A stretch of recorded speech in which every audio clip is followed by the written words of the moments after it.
What is up? Oh yeah, I gotta get my Winamp loaded.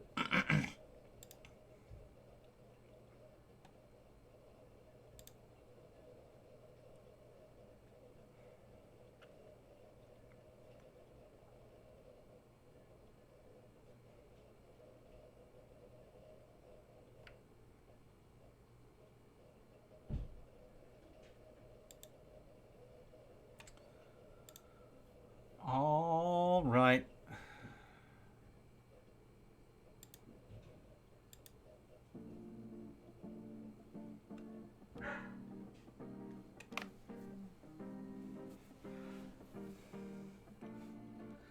All right, folks. Welcome to the stream. I am just getting started on doing some Barony work.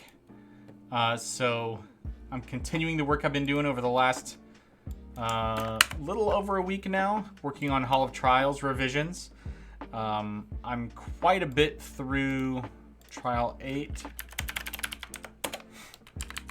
which is the Alchemy trial. I worked a lot of the day on this yesterday, and so the major level design reworks have been done, and so now I've just been going through and giving them highlights. So I'm gonna be ready to test pretty soon, but I figured, hey, might as well start streaming instead. I stayed up kind of late last night. Let's be real. I stayed up very late last night, going back through all of the trials and making sure that my style for formatting things like highlights and images were consistent and purposeful across the board. Going through all 6 of those previous trials was laborious, but I had developed some best practices over the course of doing them all, so I felt like it was the right thing to do to go ahead and bring everything up to standard. So now that we have done that, I'm ready to continue with the work that we were doing on Trial 8, and then move on to Trial 9, hopefully in short order. So thanks for coming to hang out. It's going to begin with some data entry, so it's not going to be exciting to work out and a look at, but I will try to announce when I'm ready to demo, so that those of you who are just kind of lurking and chilling will be able to choose to look at the screen or whatever you want to do. All right, so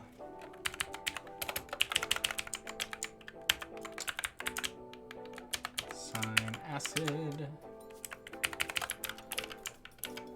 Yeah, thanks again for coming to hang out. Appreciate it.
What up, Pope Moscow? Good to see you.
Is this the alchemy tutorial? Yes, I am. I've done all the level design revisions and the text revisions for this tutorial, so now I'm going through and adding the highlights and images. At the beginning of the stream, I outlined that I stayed up late last night and went through all the trials I've done so far and standardized some of the imagery and the way that I highlight things so that it'll be consistent and easy to read at a glance for most players. And so this morning I'm just wrapping up doing the highlights on alchemy in a way that meets the same standard I've set up for the rest of the trials. And then I'm hoping to move on to trial 9 before too long so that we can do something exciting today on stream.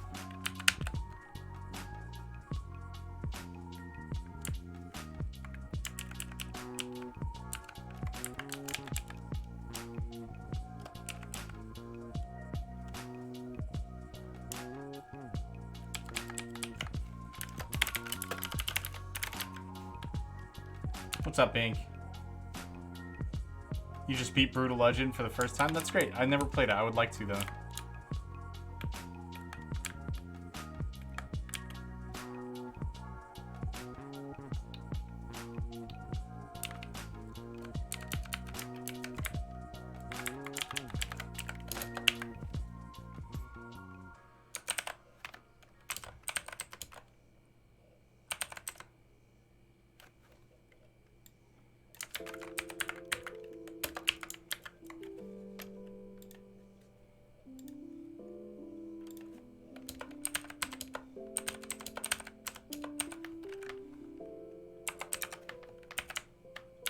Tim Curry, Ozzy Osbourne, and Jack Black. Oh, yeah. So I played the demo way back when it came out on the Xbox 360. And I thought the demo was really fun, but I heard from all the reviews that the demo was misleading and the rest of the game is nothing like the demo or the intro sequence where, like, the main character enters that world. And, you know, since then, I'm not, like... I didn't avoid it or anything like that. I thought it was a bit of a shame that they did it that way. I doubt that they were really thinking about it. They were probably just trying to make a really cool intro. And didn't realize that it would make players feel like they were being misled.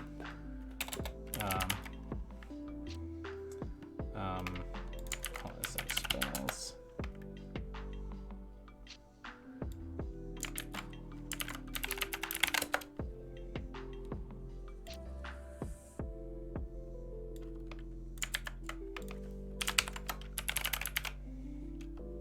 Didn't see the demo. Well, it's like, I think it's just like the first 15 minutes or half hour of the game where, you know, you're like a roadie at a rock concert, and then something happens, and then you end up like fighting a boss demon on a big stage, and then suddenly you're in like this alternate dimension. That all was the demo, and that's all that was shown in the demo of the game. And so all of the sort of like real-time strategy kind of gameplay the rest of the game does wasn't shown at all in the demo, and so it made people feel like they were gonna be playing an action adventure game, but in reality it was like this weird RTS. So yeah, that's sort of the hubbub of the time that people were upset about.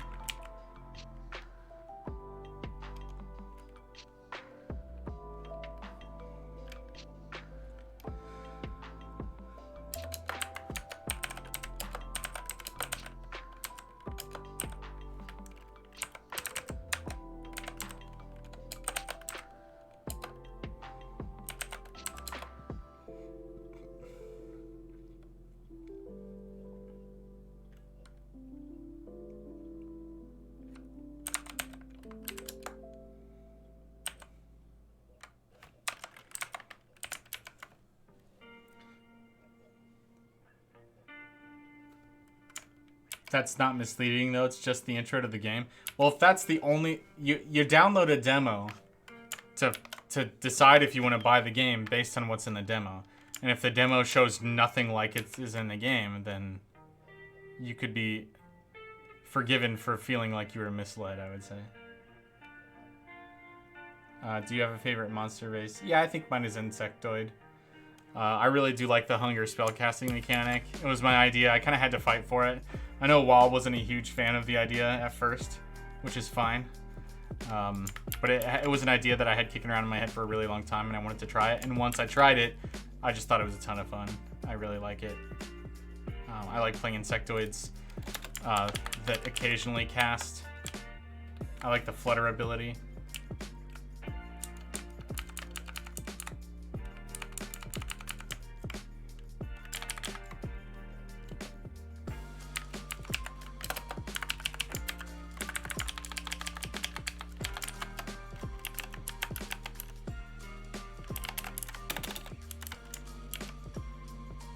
Automaton and Insectoid.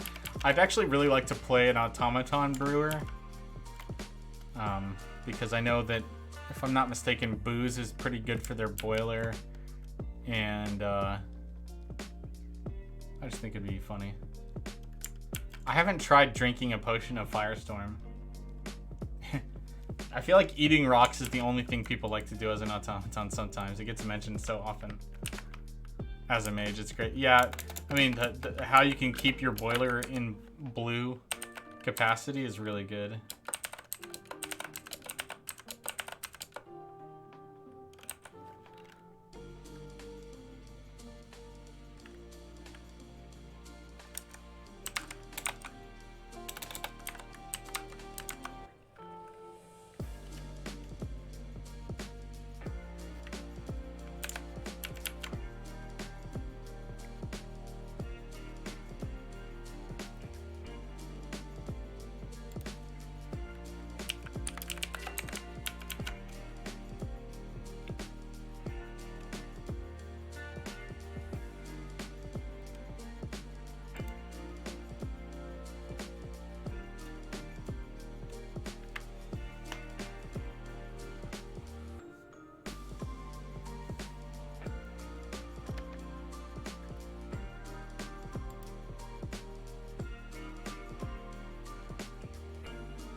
I might need to make a separate gamepad one for this because this is talking about rapid dropping, and there really isn't a separate mechanic for that on the gamepad, so I might need to sell something else. It's actually really hot. I want to go turn on my air conditioner.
What up, Pegman? Good to see you. Thanks for stopping by.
Alright, so I got a separate control for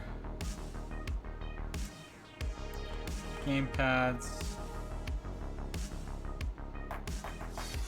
Let's, I think this is what? Menu Alt 2.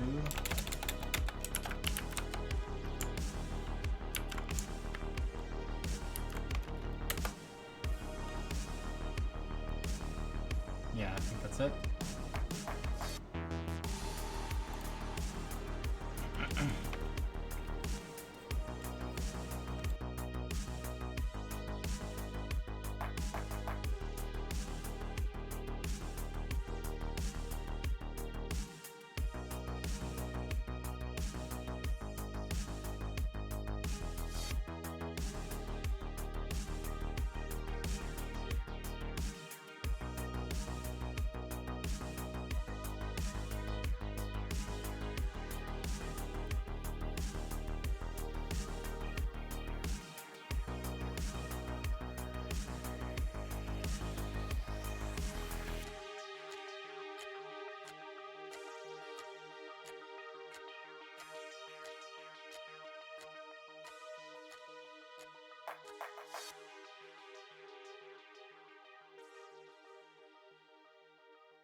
Quick and easy.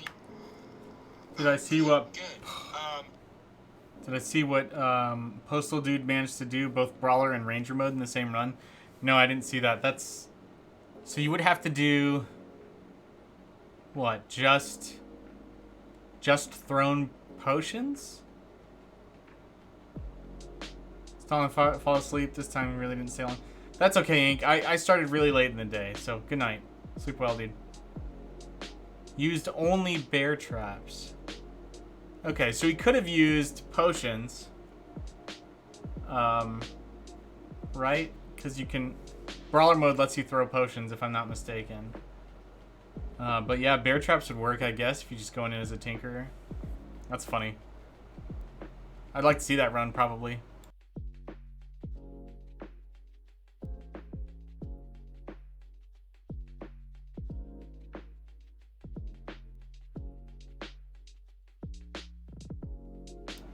I think that since they're a thrown weapon, they count fine for Ranger mode.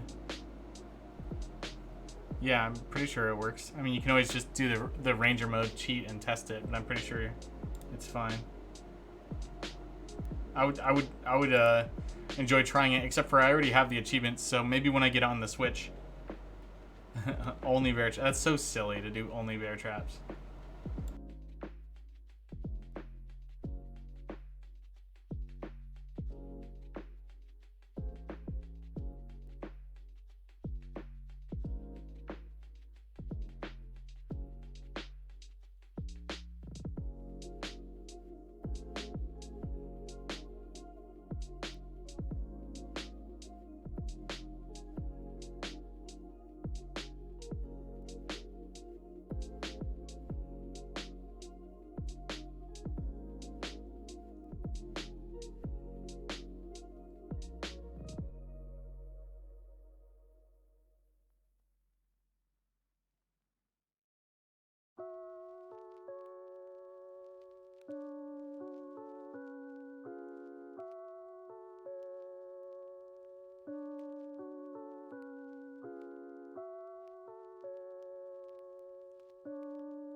This is going to be one of those moments in the tutorial where I think that the video is going to really help a lot.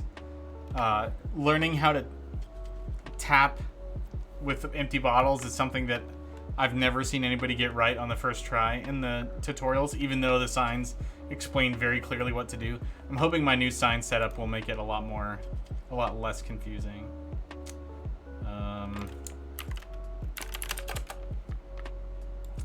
Okay, so we go.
If this isn't super engaging to watch, I apologize.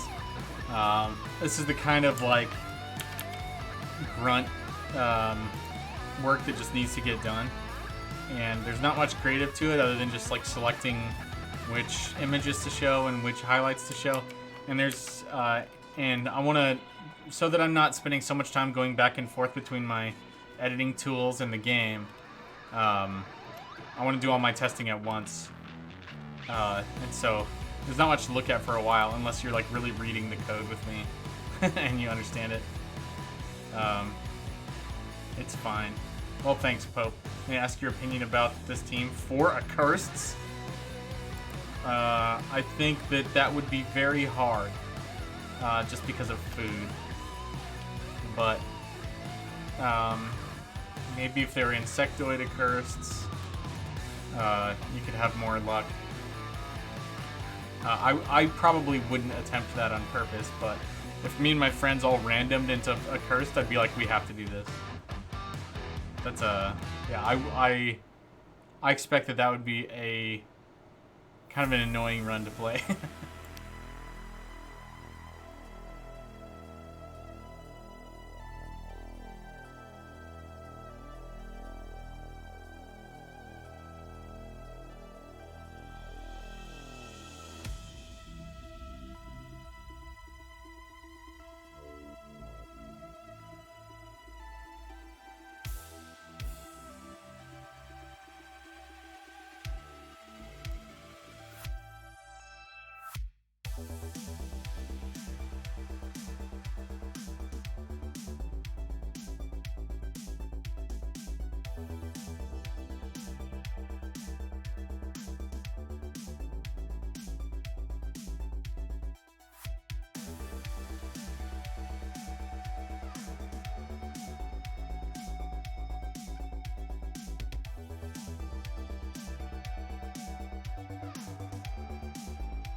Some bugs you had with the game, one you enjoyed and the other kind of ruined the run. First one was every time you were invisible with the arbalest, you couldn't shoot, eat, equip, or unequip. That's very strange. I'll have to check that one.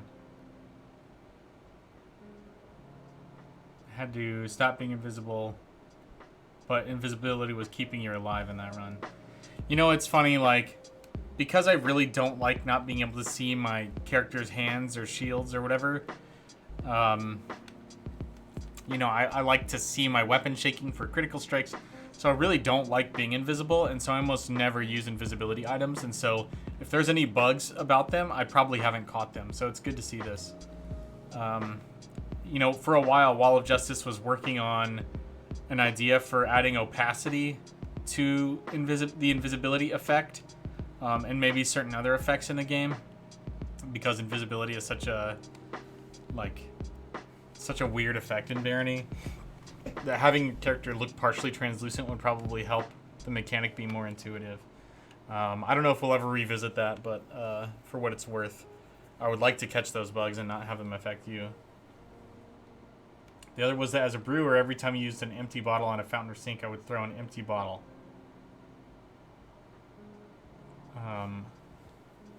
That's really interesting. You could throw an empty bottle. Were you a client, or were you a host or single player when you were able to throw empty bottles? Because I've heard some rumblings about certain empty bottle-based bugs before, but I've never seen them myself, so it'd be interesting to see what's required to reproduce that bug. Client, yeah. It wouldn't surprise me if it had something specifically to do with being a multiplayer client. Yeah. Makes sense. Alright. I'll see if I can help our team track down that issue. That is a pretty big problem. Thanks for letting me know about the bugs you experienced. I appreciate it.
I just made this sign, but I don't think I'm gonna use it. I don't think this needs an image. It needs a video, and I already have another sign with an empty bottle image on it, so I'm not gonna do another one. Not in this tutorial anyway. You had a lot of fun with that bug, not gonna lie. Yeah. Yeah, I can agree that using the empty bottle as a thrown weapon could be fun. Right now, because tapping uses the attack button for empty bottles, we'd have to change it so that you could, like, you know, prepare the empty bottle for filling in your left hand using a different word or something. So that, like, when you pressed space, it would, like, try to fill the bottle rather than left click would allow you to throw it. You know what I mean? Like, we would have to have a separate kind of action to allow the player to, like, throw the bottle. But it would be cool if you could throw the bottles and they would just always break, and it'd be fun to get rid of them that way. Because I definitely throw them on the ground and scrap them a lot because I often have too many.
Okay, so I'm expecting to run into some JSON errors. Let's go ahead and check for them right now.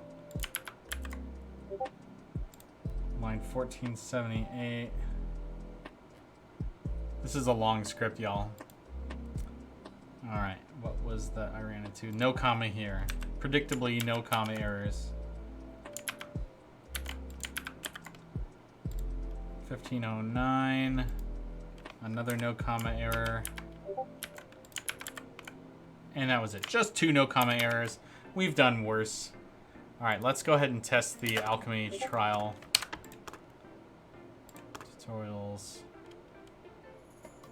Potions and alchemy. All right. We're going to read every sign.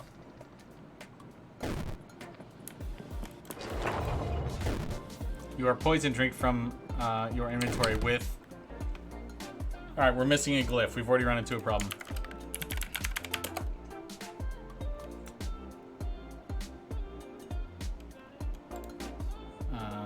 All right, we need...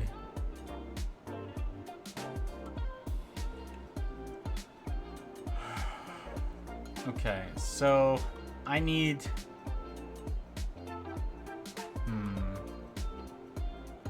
Images...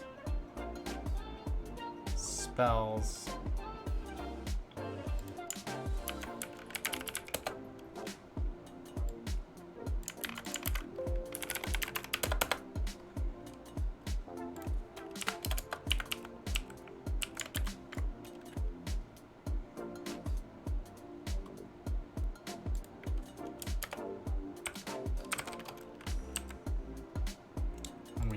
Cure ailment.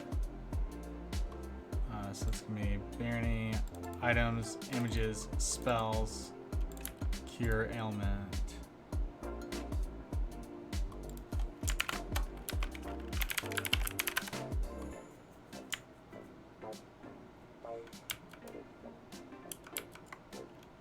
All right, and then we need a glyph.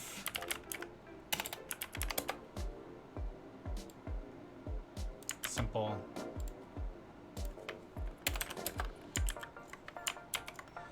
Okay.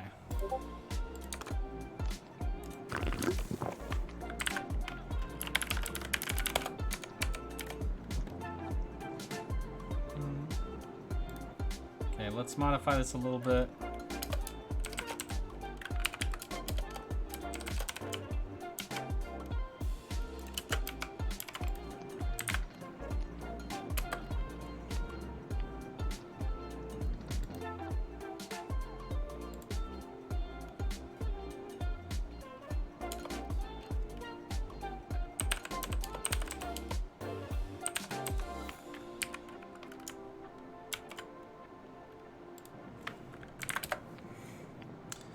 Alright, world's best sign. We've perfected the sign. It's not perfect yet. I need a space after that mouse icon.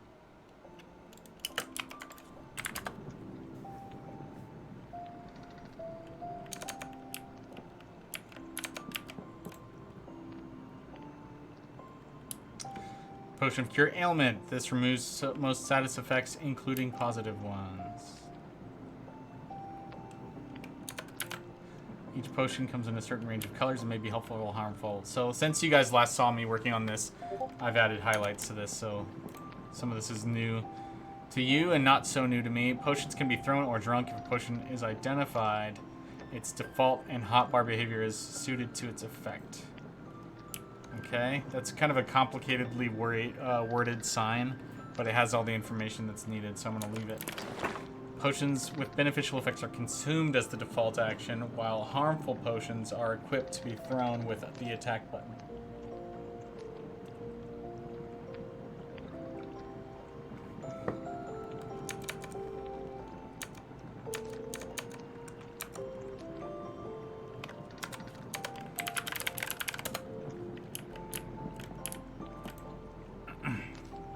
Potion of Sickness. Throw at an enemy to inflict with poison. Destroy the dummy and proceed.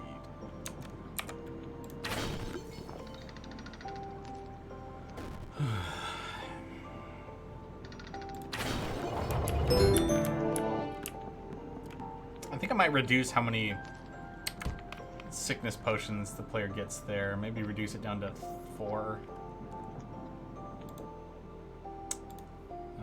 Because there's no reason to give him that many.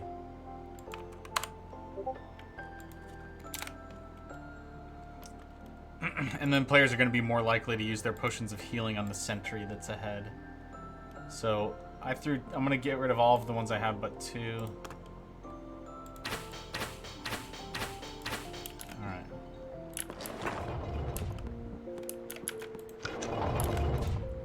Sometimes throwing a beneficial potion is the best way to help allies.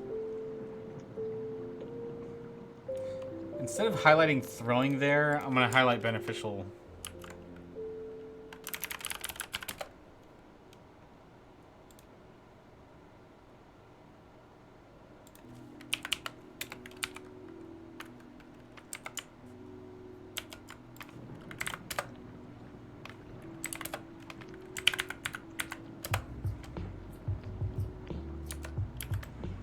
To always wield a potion while using it, hold blank while pressing or using the hotbar. Okay, I need...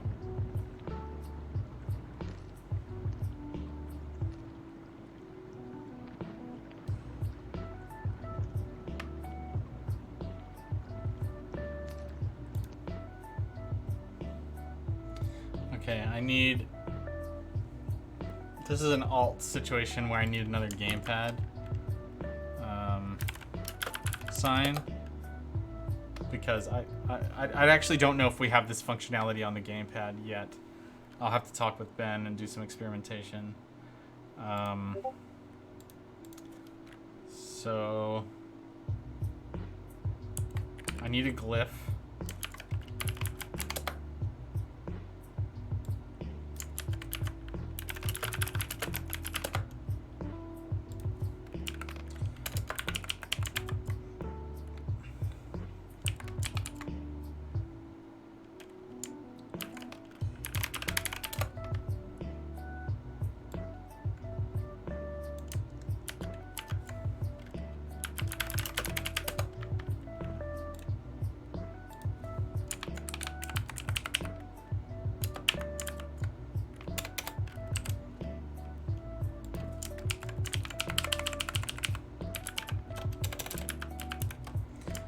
Okay, so I'm just gonna do a quick look at our images to make sure Alt is a valid button press. Images, UI, glyphs, keyboard glyphs, rendered, named keys, Alt. Unpressed text, Alt. That is correct. Except for it's not all caps. Alright, now this says to always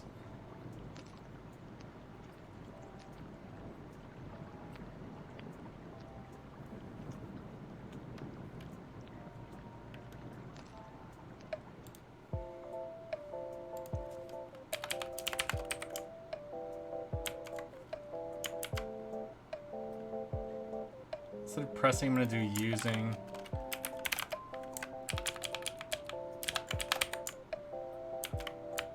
And then we'll go ahead and highlight hotbar. Let's see how that looks.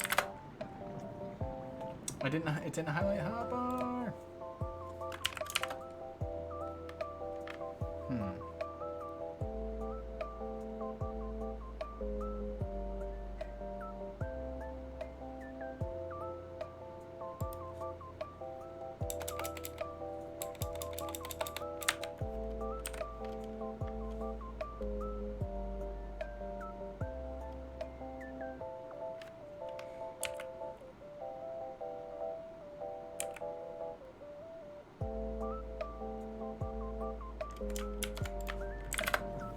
Okay.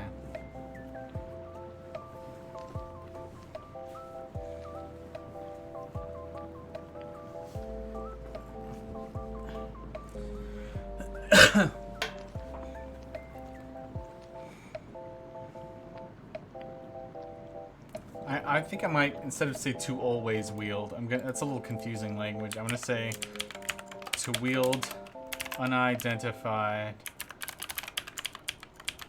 or beneficial potions. Hold Alt while using the right click or the hotbar. That's much better.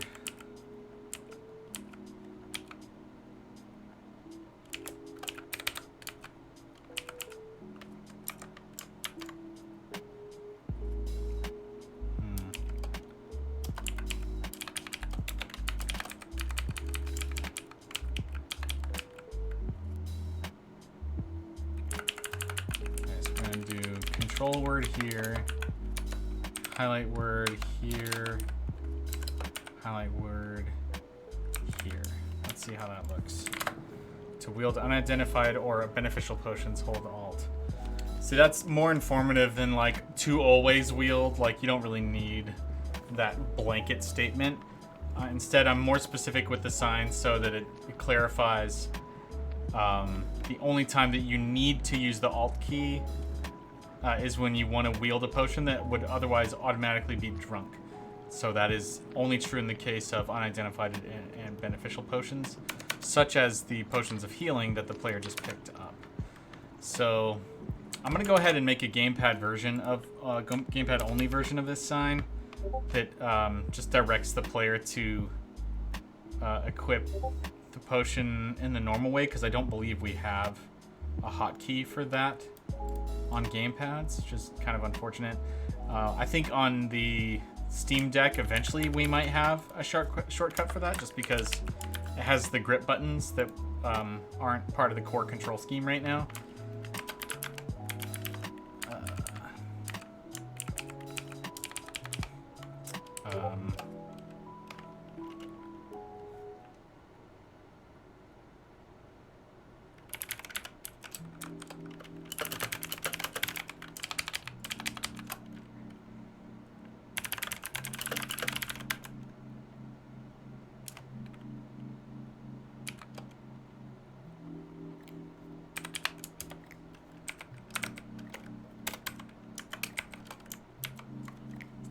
Will there be crossplay between Switch and PC builds? Yes, that is currently the plan.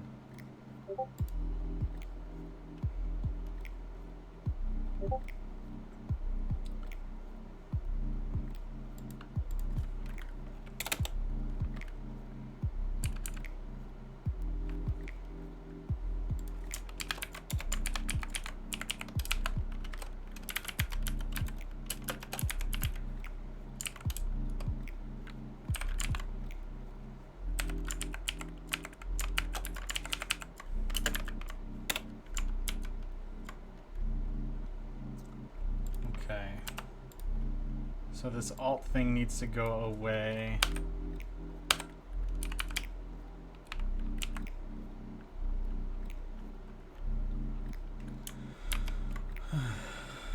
Okay, let's check that. Okay, that looks right. And then we're gonna load up the gamepad and make sure that the gamepad looks right.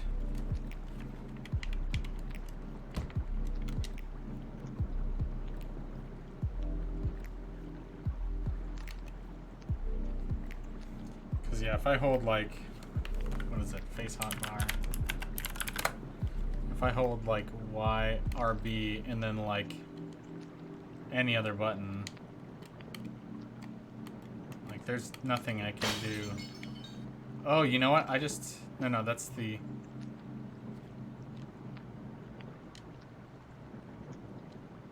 I just threw a sickness potion, I believe, because I held right trigger.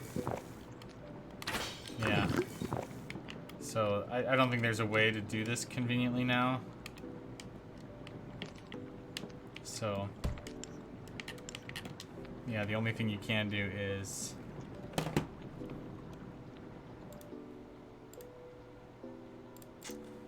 do it manually from your inventory, which, you know, it's not the end of the world.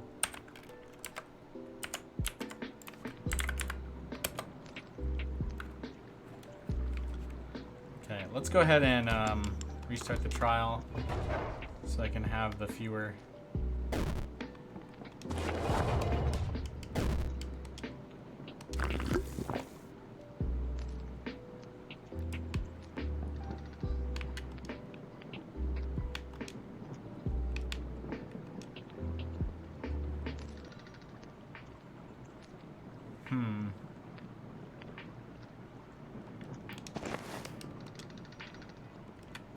Okay, this is still true. It says it's default A and hotbar default behavior is suited to its effect. So I wondered, because both the sickness and cure ailment potion open up the interact menu, I wondered if I should change this for the gamepad, but if you double tap A, it's still, the sign is still correct. So that's good.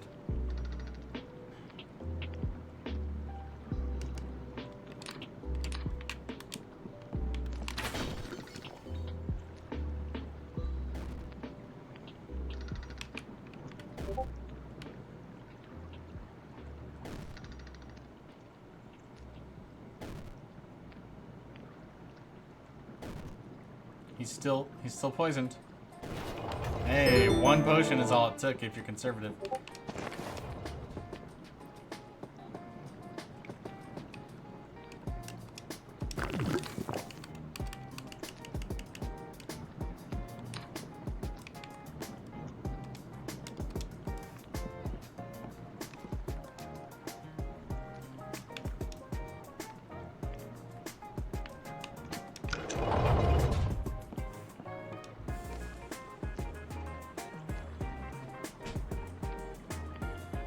You know, I was going to change the weapon that the skeleton here had so that he has something slower than the crossbow, like maybe give him the longbow so that this fight isn't so... It doesn't take so stinking long, and...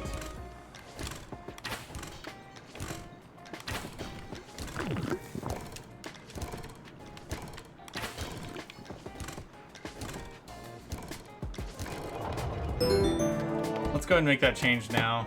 I've been thinking about it.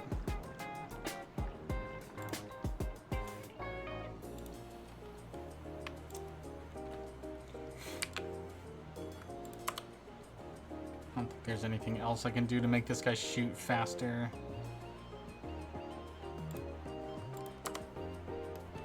I mean, I could make him a magic sentry instead.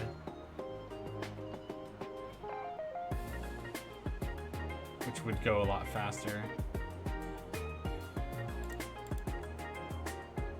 Let's give this guy a longbow.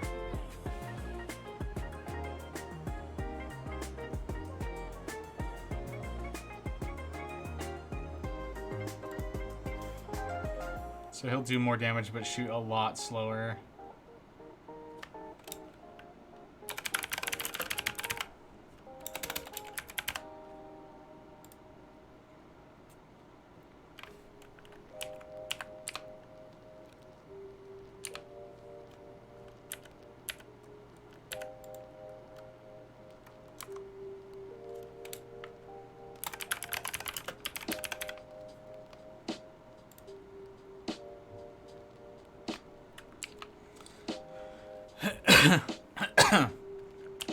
Okay.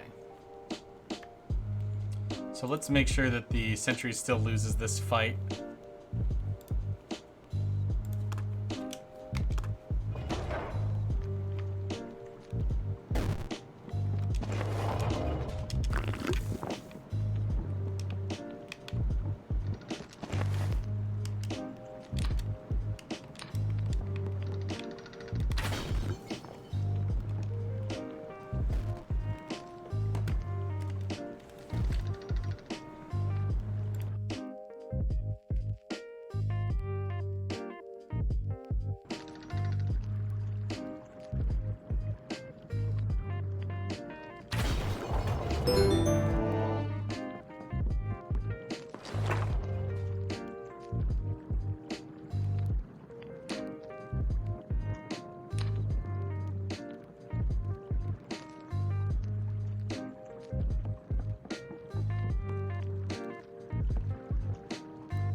Okay, so if I don't intervene at all, the sentry barely wins or barely loses, which is great. That's fine. I'm more or less fine with it being a draw. I might need to test it a few more times to make sure that it's not like like a matter of chance. Like it could be that next time the sentry would you know, get one less shot in and would or one more shot in and would win. I want the player to have to do something. Ideally, they throw the healing potion at the skeleton, but if they fail, or at the healing potion at the sentry. But if they fail to do that, I don't want them to be stuck in the trial, and so they should be able to kill him with this poison potion as well.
This sign is on the wrong wall. I'm just going to fix it real quick.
All right, so I've made quite a few corrections during this run here. Obviously fixed that table, fixed quite a bit of highlighting and icon placement. But by and large, like the flow of this alchemy tutorial is just way better than it was. I also found an opportunity to expose the auto sort mechanic on this inventory management sign. Previously, I just used it to remind the player they can drop stuff really quickly, which is kind of talked about in Trial 3, Trial 4, actually. But this time I also exposed the auto sort mechanic, which I think is important. And I'm glad I had a chance to do that. Beware, monsters are known to infest the plumbing ensure you are ready to defend yourself before attempting to drink or tap water sources. Equip empty bottles to tap from sinks using attack. Okay, so I need that.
Alright, well I tried to give this room a little bit more of a unique look by putting a brick wall where the fire is and some like sooty floors where the acid is. So that's just something I wanted to do to add a little flavor to the environment.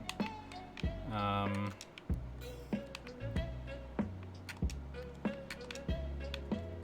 we have the confusion potion here.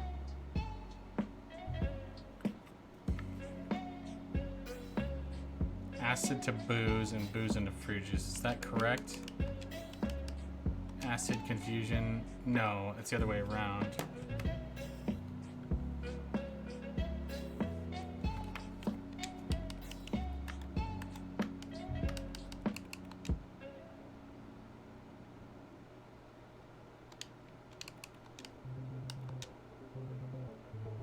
Fruit juice into booze. That's what it is.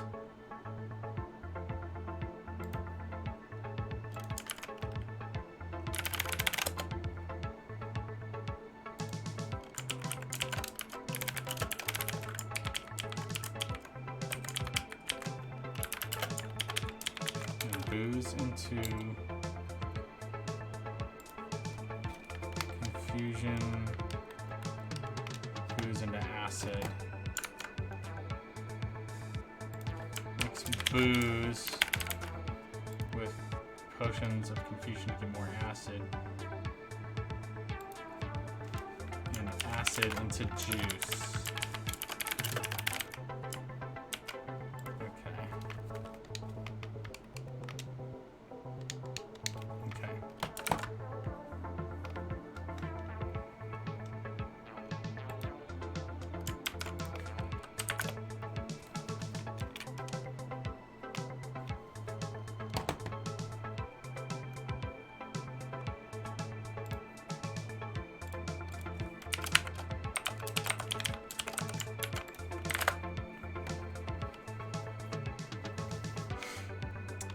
I feel silly that I get those mixed up, but I do.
Two, three.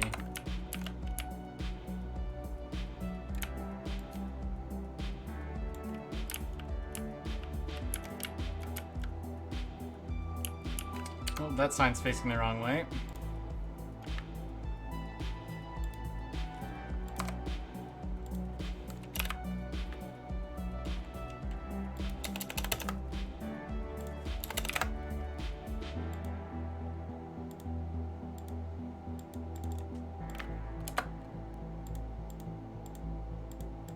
Why can't I click OK? Goodness sakes, let me click OK.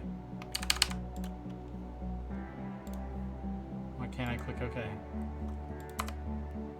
Okay, I guess that fixed it. I don't know, it's odd. Decanting, mixing two potions with the same effect into a single type of bottle.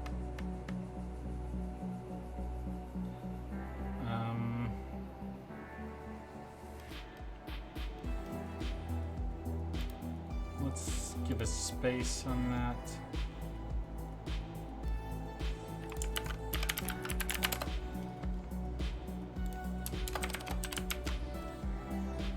have this be...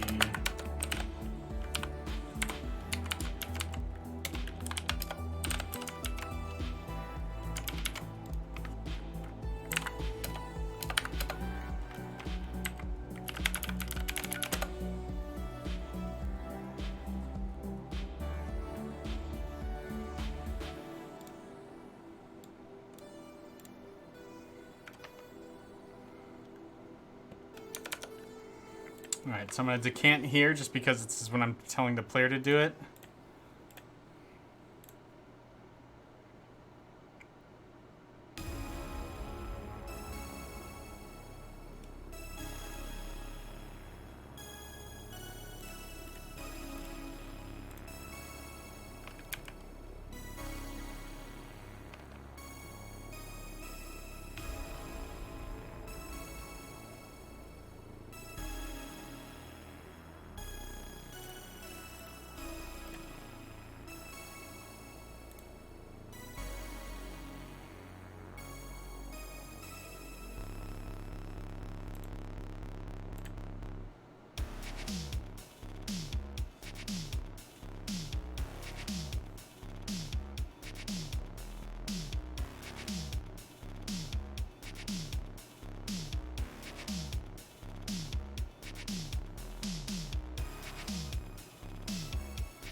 I was straight up ready to murder that succubus. So I've gone through this. I think I need to run through it one more time. You must use what you've learned and your supply of potions to succeed. Ensure you are prepared. You will now be tested. Purge the area of the undead. Okay, so...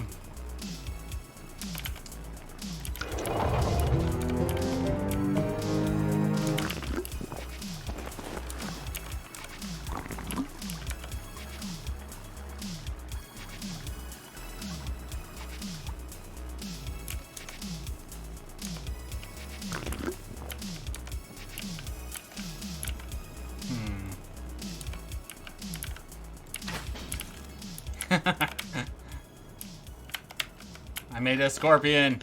Ow.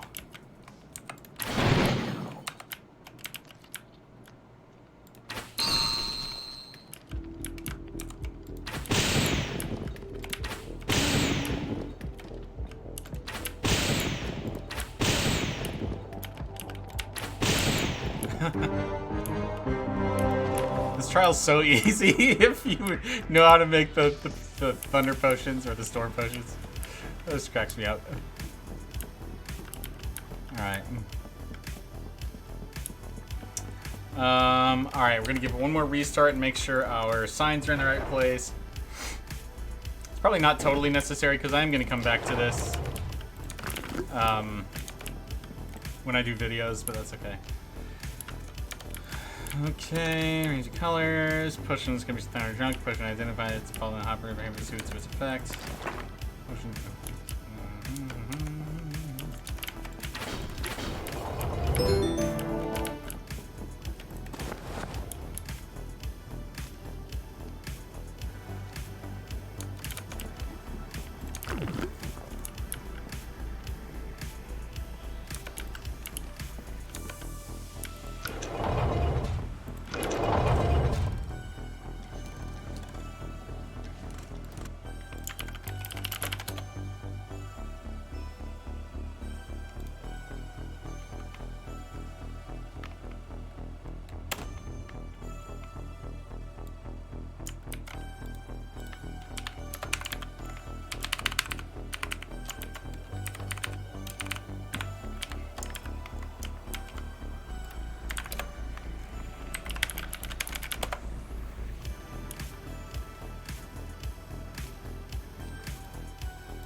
Okay, the skeleton won again, so that's a good sign.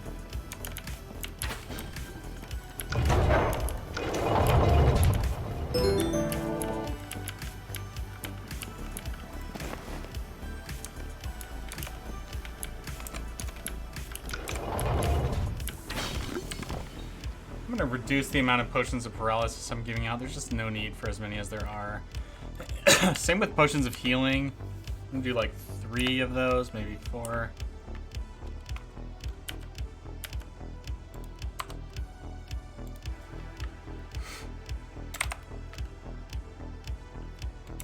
Let's do 4 on... Gosh. And the player gets to make a lot more healing potions later, so that's kind of why I'm hesitant.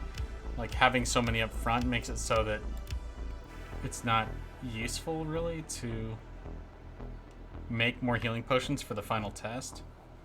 Like, there's no reason for it. I think 3 potions of paralysis plenty. And I've seen people just straight up kill this spider by launching nothing but paralysis potions at him, which will work, but it's like the solution to this is just like close the door. Like, paralyze the spider, go pull the lever, and then close the door behind you. Maybe I'll just have the movie showing that. Bottles of booze and fruit juice do not usually heal as much as healing potions, but they are more common.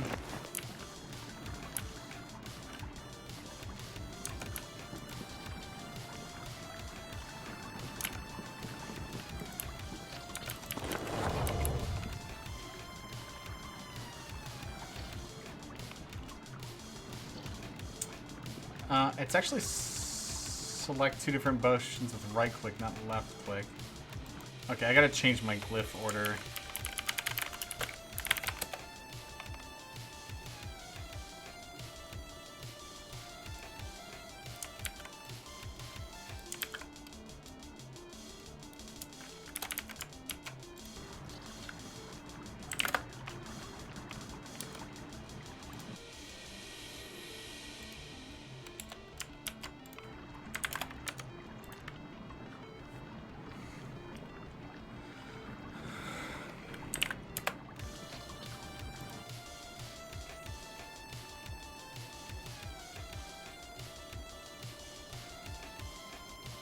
Oh, I did that wrong.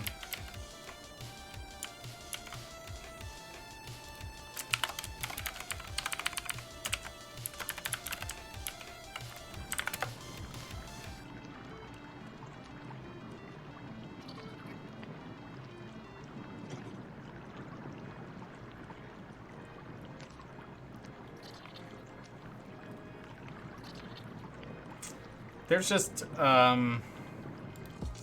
this sign is too long. These lines are way shorter than they need to be, so I'm gonna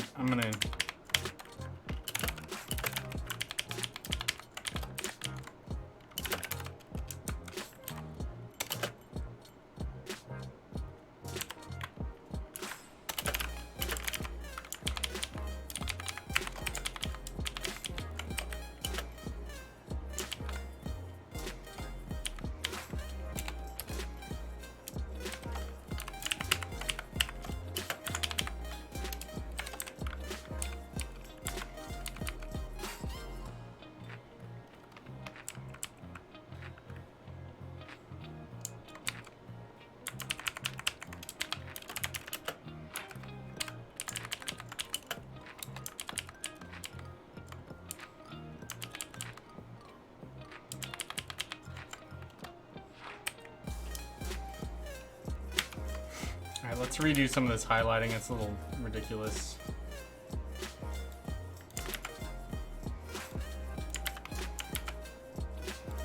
Let's look at it. Okay, that's much better.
Blank. Blank. Okay, this is what needs to happen.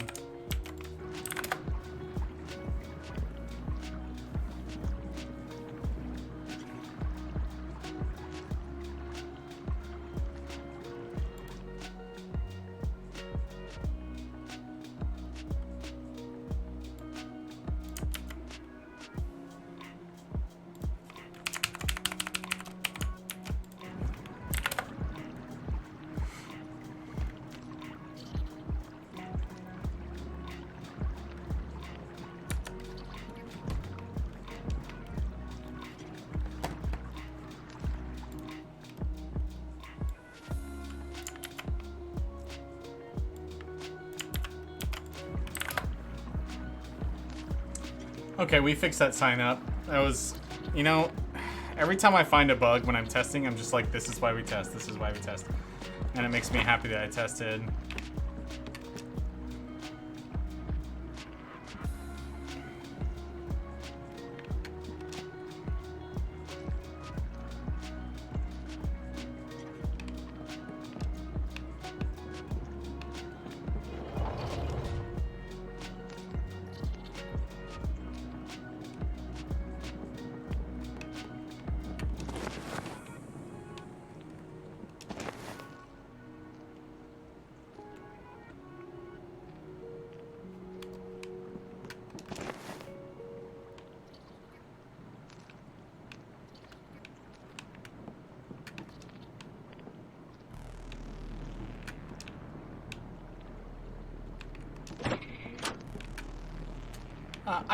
I definitely like how this this new area on the left like makes the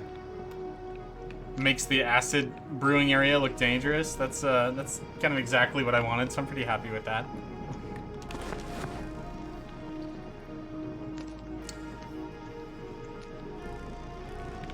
You know, I think I wanted this sign on the back wall. I think I want that sign on the back wall. Let's change the orientation of that sign.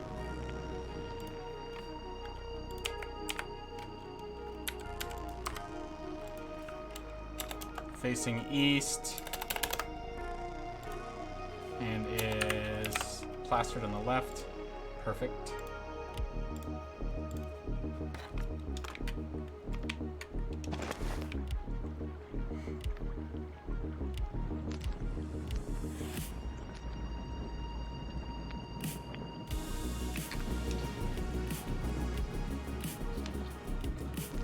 Player 9 potions of acid, which doesn't give them much reason to mix more. But that's okay. They can like, I like giving the player an excess of acid so that they don't feel bad about experimenting with it. And also, if they just want to go take a bunch of acid to the trial and win, they can do that.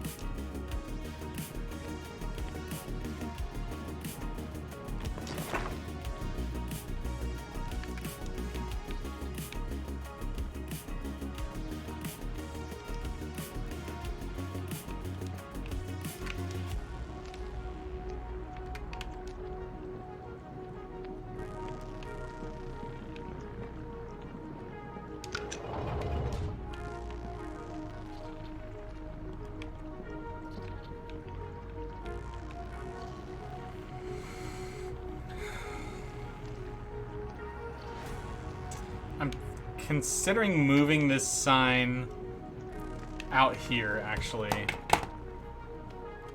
Because people often miss this sign. And there's no reason I can't just shove these in the corner. And just move this here. Like, it'll make the whole thing feel a little less cluttered.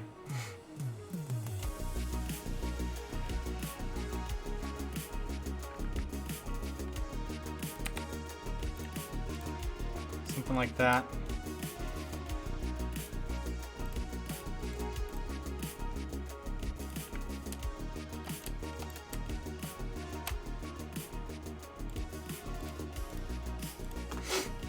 So go out here and see another sign immediately, and then you can go around, or you can go to the potions.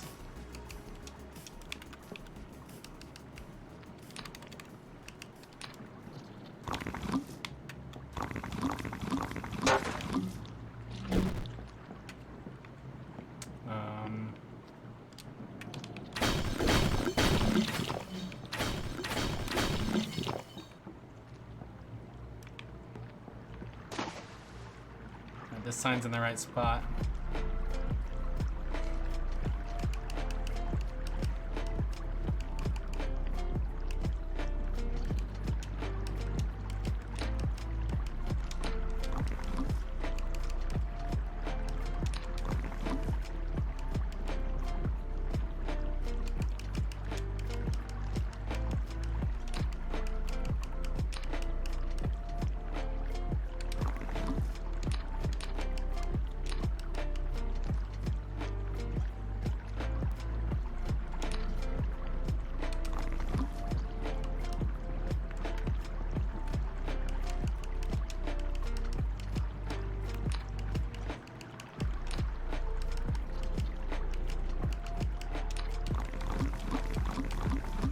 Of course. Man, gosh dang.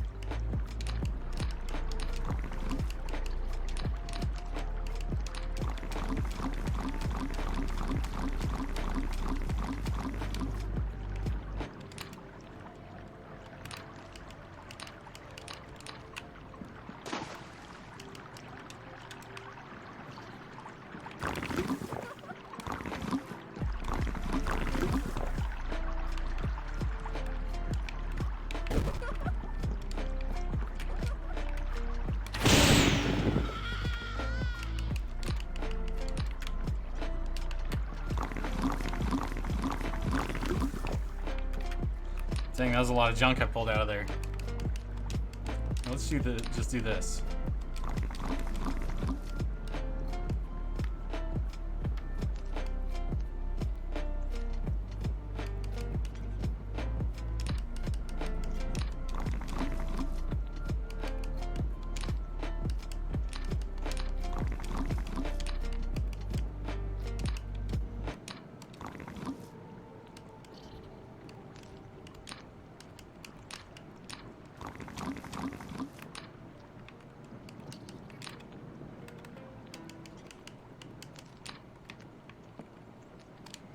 It's funny, I'm using the old style control scheme for the gamepads where you use X to scroll left and B to scroll right, and then Y to use the item you're highlighted on. And man, there's something that's still intuitive about it. I never hated that scheme, but it did require a little bit more forethought and planning than our hotbar scheme that we ended up with.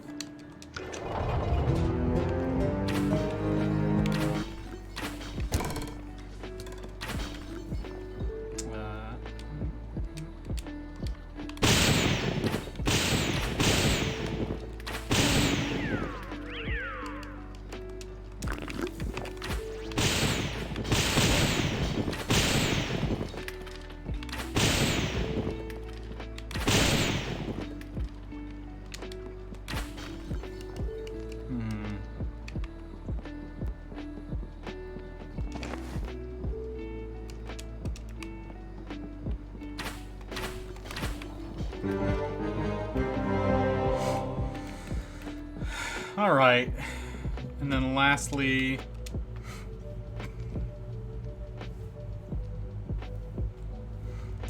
okay. And I hate to say one more restart, but I did move a sign, and I just want to make sure it's where I wanted it to be.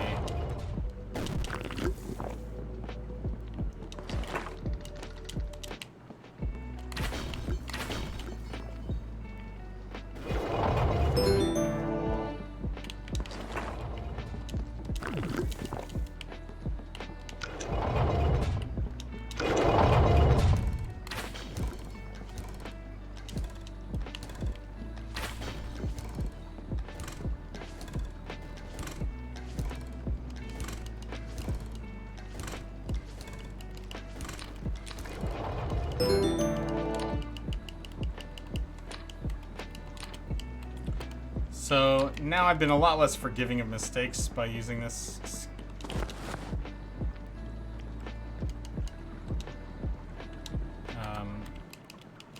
By reducing how many potions I'm giving to the player, but I don't know, it seems like the right thing to do.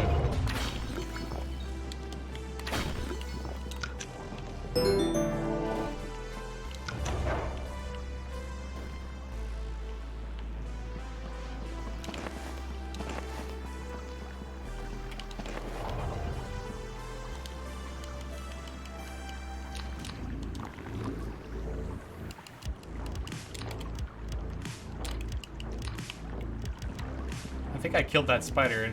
Oh no, not quite. There we go. Got him.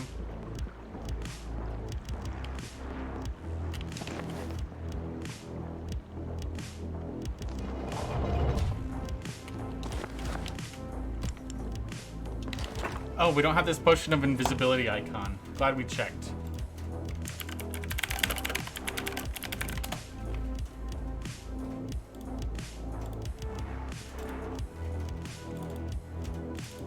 Spells. Let me guess, this is invisible, not invisibility.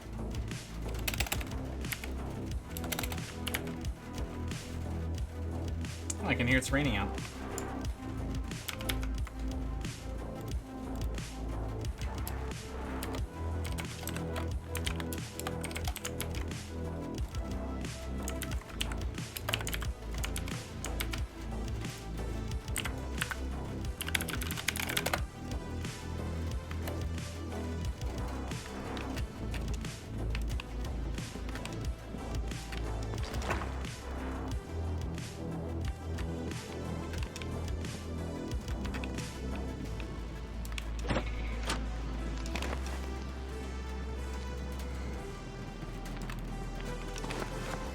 Okay, I'm happy with that sign on the left side of the room here.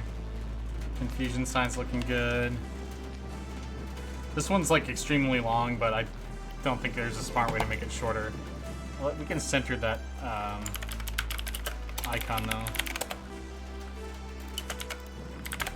Yeah, that's better. Alright, and then this. We got that.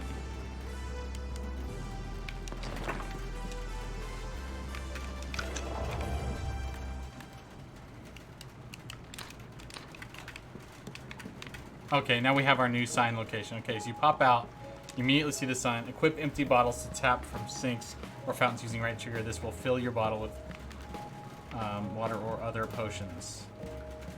Okay, so that, I mean, that's exactly what we wanted. This sinks or fountain spacing is pretty bad. I'm gonna fix that.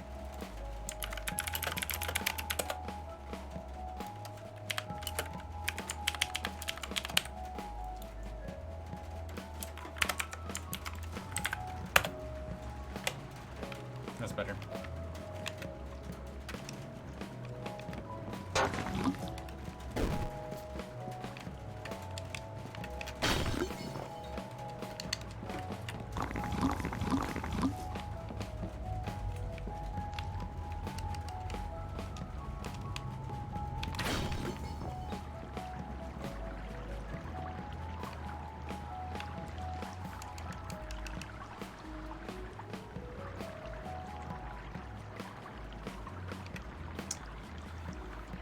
speed. Okay, actually, that's really interesting. So, by requiring that the player, or by giving the only recipe for a storm potion being speed, I've made it very tempting for the player to go ahead and mix speed potions. Because if they don't, then they don't have this potion that I've told them is very powerful, which is really cool.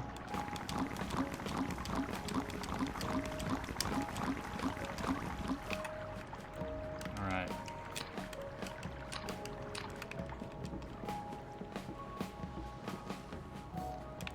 Where did that slime go? He just bailed. He's like, it's slime time, baby. Let's go. It's slime time, baby.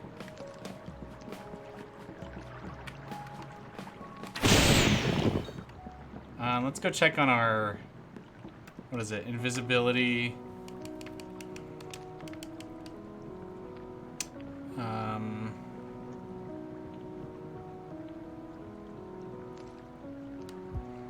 forget what it was. It's not invisibility and blindness. I forgot the recipe for levitation. I'm gonna go check. Pretty sure it's invisibility and something though.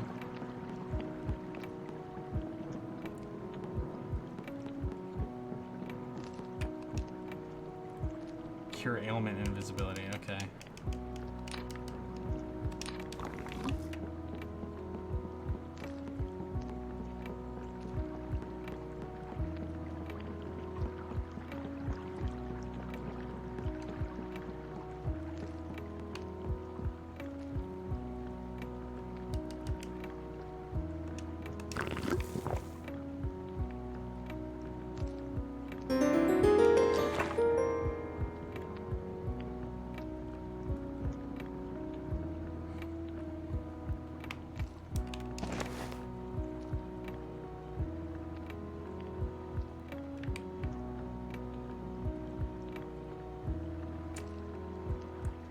Okay, so if I did like, what is it? Acid and confusion, it comes out blessed. So that's interesting.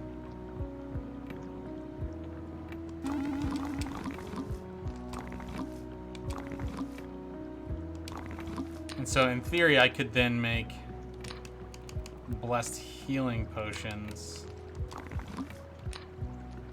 Or, it's funny how, like, it's not like any of this is new to me, but because I'm instructionalizing it, it's like,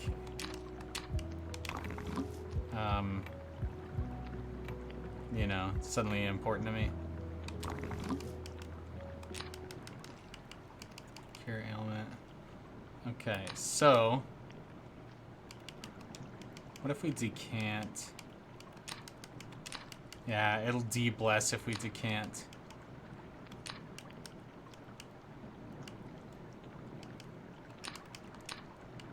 Which is, you know, I'm using a Blessed Alembic. You'd kind of hope that it would keep your stuff blessed if you decanted, but whatever. So this does 19 to 13 healing. This does 10 healing. And then this is 96 to over 110 healing, which is pretty hilarious.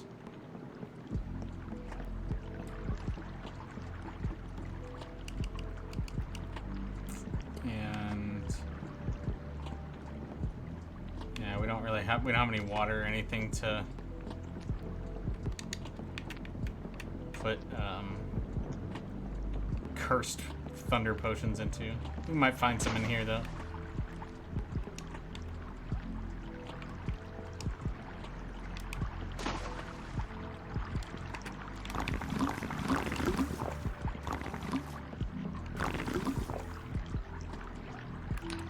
Okay, we got speed.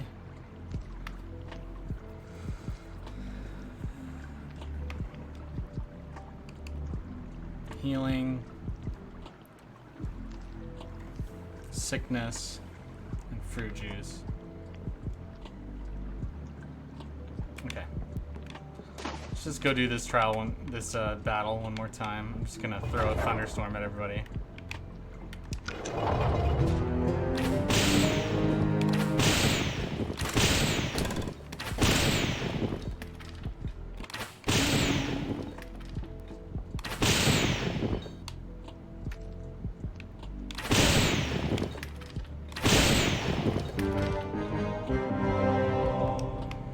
All right, cool. Well, I'm satisfied with that.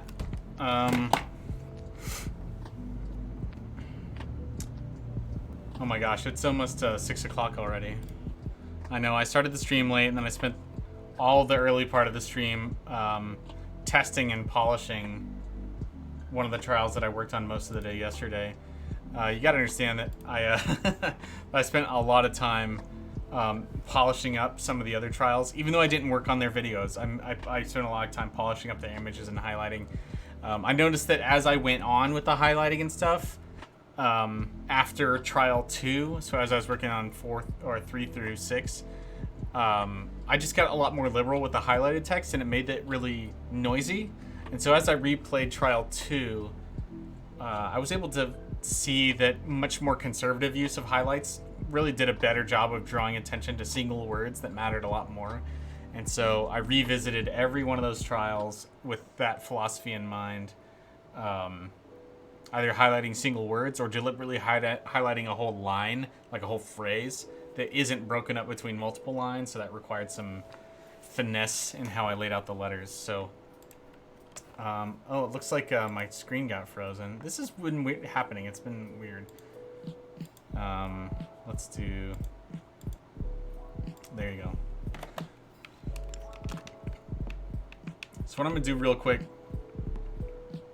is I'm going to... I was tempted to run through some of the changes I made, but honestly, unless you've been here every day paying extremely close attention to the signs, you're probably not going to notice all that extra work I did. So I don't want to waste y'all time with that. So instead, I'm going to go ahead and take a quick bathroom break, and then I'm come back, and then I'm going to at least export the signs for the tinkering trial, and then start laying the sign text out so that we have a good start on that for next time. So I'll be back in a minute. Thanks for your time.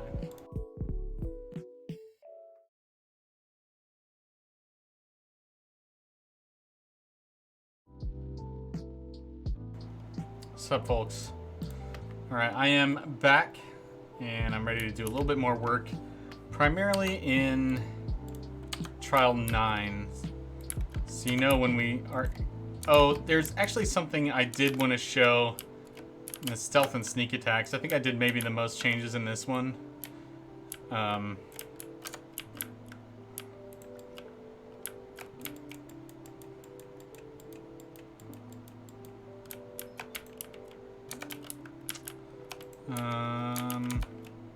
Yeah, I fixed a lot of the highlighting, which wasn't great.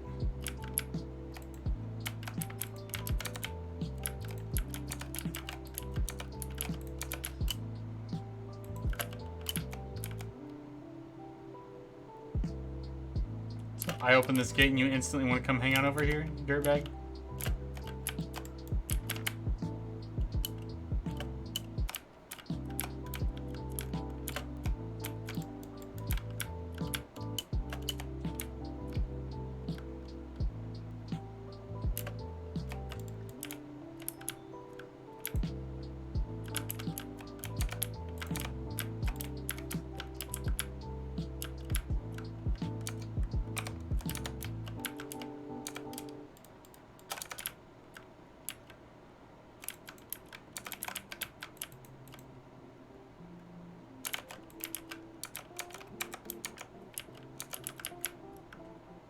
Wait, let me make sure that crystal shard sign is still doing what I expect it to do.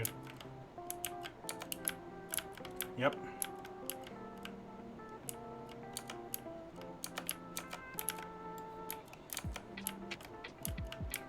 Okay. I remember I revised this scene pretty well already. Collect torches to make sneaking easier. This is a great room for this because it does appear to be a fairly well lit room, but as soon as you take the torch, it's like, no, this room is dark as heck. Got a flea sign in there.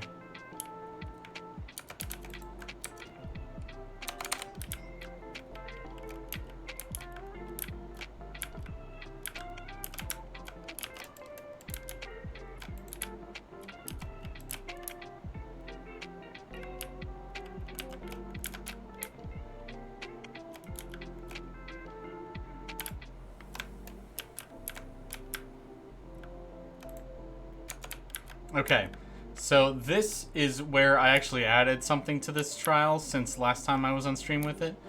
And that is when you come in here, it has this: flanking, sneaking, backstabs, and managing light will help adventurers survive the dungeon. But then I've also added this sign that says, "Congratulations, this is the last of the 6 basic trials.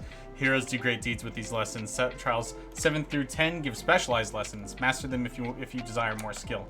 So I wanted to, like, even though in the Hall of Trials I put these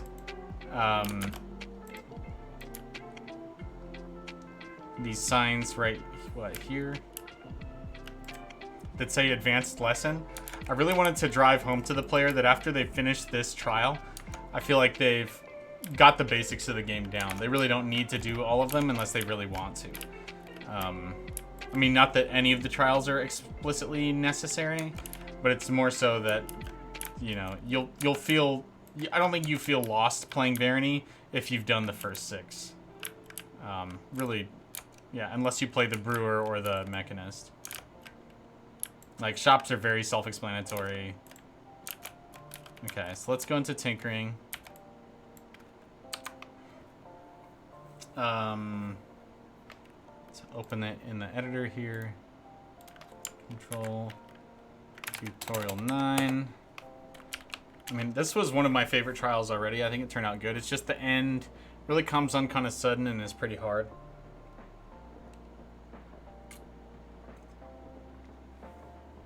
So I think I'd like to make it slightly less difficult. Maybe have the gate open 1 wave earlier or something. Also, I really need to make certain things a lot more explicit, like this part where you have to throw down a dummy bot to block the boulder. I'm really gonna need some videos to explain what's going on there, because it's really not intuitive for a lot of players. And this is kind of another case where if players were just reading and comprehending the signs, it wouldn't be an issue, but they don't. You know, people don't.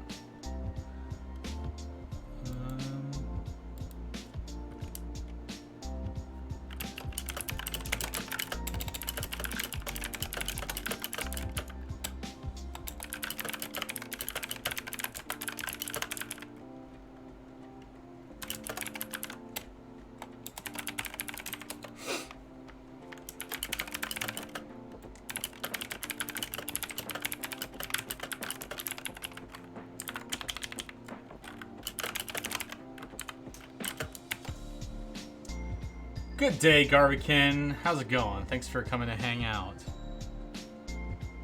I just finished polishing up the alchemy trial, and so now we've just moved on to tinkering. And I'm looking at, there's a few things that really need some help in this trial, but not a lot of things. Definitely a few things too, though.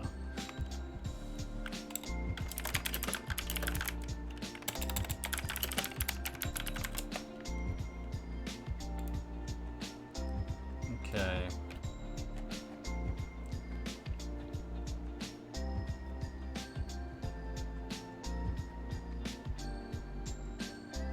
My friends have been posting a lot of fun stuff about storytelling in video games,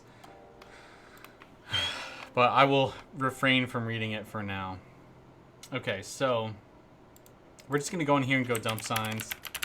I think because, unlike the alchemy one, because this one is mostly good, like, I really felt strongly that alchemy needed a strong rework. I don't really feel that way about this trial.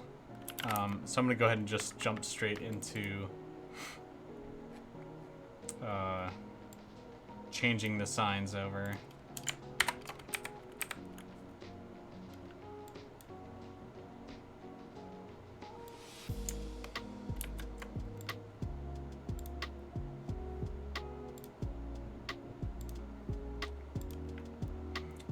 Okay.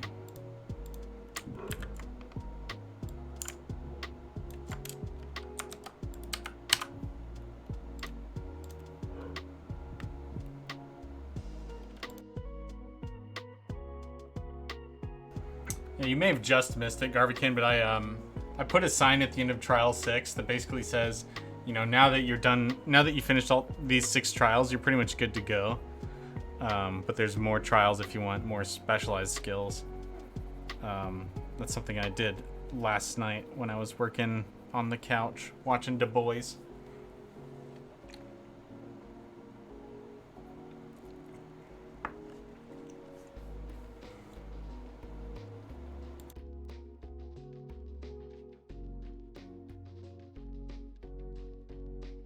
Yeah, good changes all around today. A lot of nice little fixes to the alchemy tutorial in the last, 2 hours since I've been on stream. Let's see, what does my timer say? 2 hours, 30 minutes, yeah. So yeah, let's just go replace these signs real quick.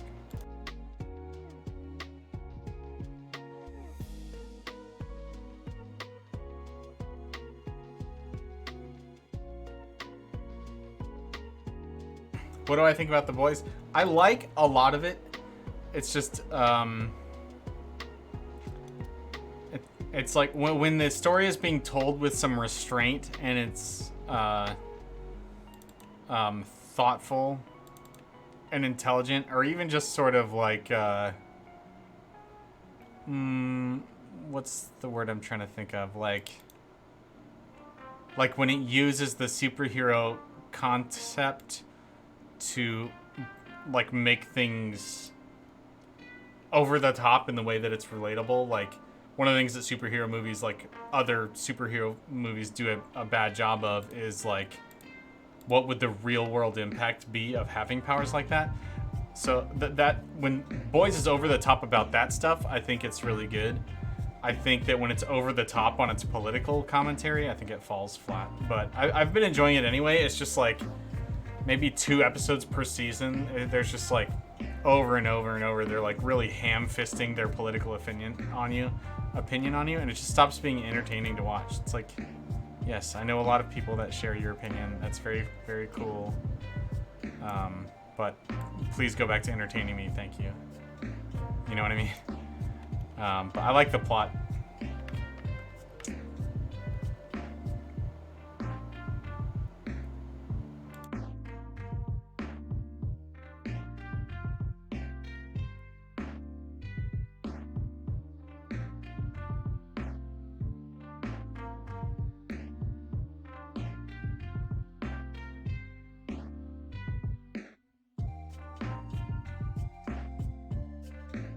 I have not read The Watchmen. I would like to. I think that's a great one to bring up because it is sort of a similar premise of just like, what if it was in real, and like what kinds of people would they be? And I think that's cool. I should probably also. I haven't seen the Watchmen TV series. That's on what, HBO? It's almost like The Boys was made specifically to compete with that. I'd like to give that a shot too.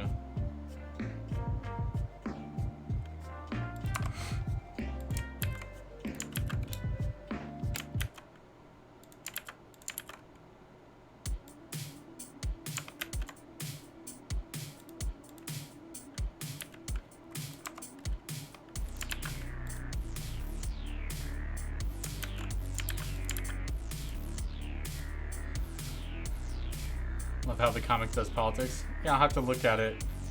Like, it's so hard to do good political commentary, like, or satire. Like, you really have to be a smart writer who's capable of thinking outside your own perspective to write really good satire.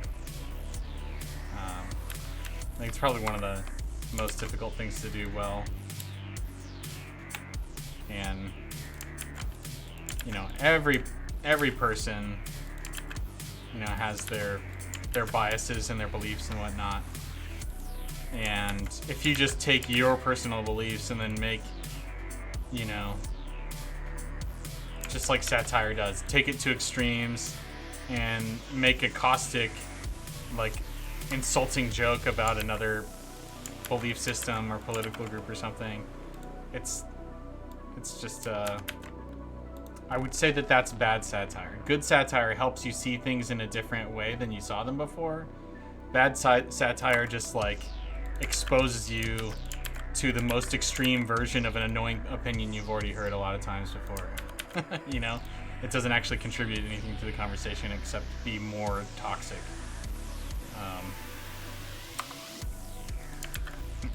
So I wouldn't be surprised if The Watchmen did that really, really well, given the reputation that it's earned. It doesn't force anything in your face, just show how it is in that world. That makes sense.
So back on the subject of satire and stuff, your last comment, Garbican, just show how it is in that world. I've been thinking about that and how that aligns with kind of my point of view when it comes to satire or satirical commentary, however you want to put it. And I think one of the things that's important about good satire is that maybe it's not good satire, but good writing. And often I just don't think good satire is good writing. But like, you want to be, I think as a writer, you want to be telling stories that are human. And I don't know, I might annoy people a little bit with this, but I'm not really big into anime. It's not really my thing. And one of the things that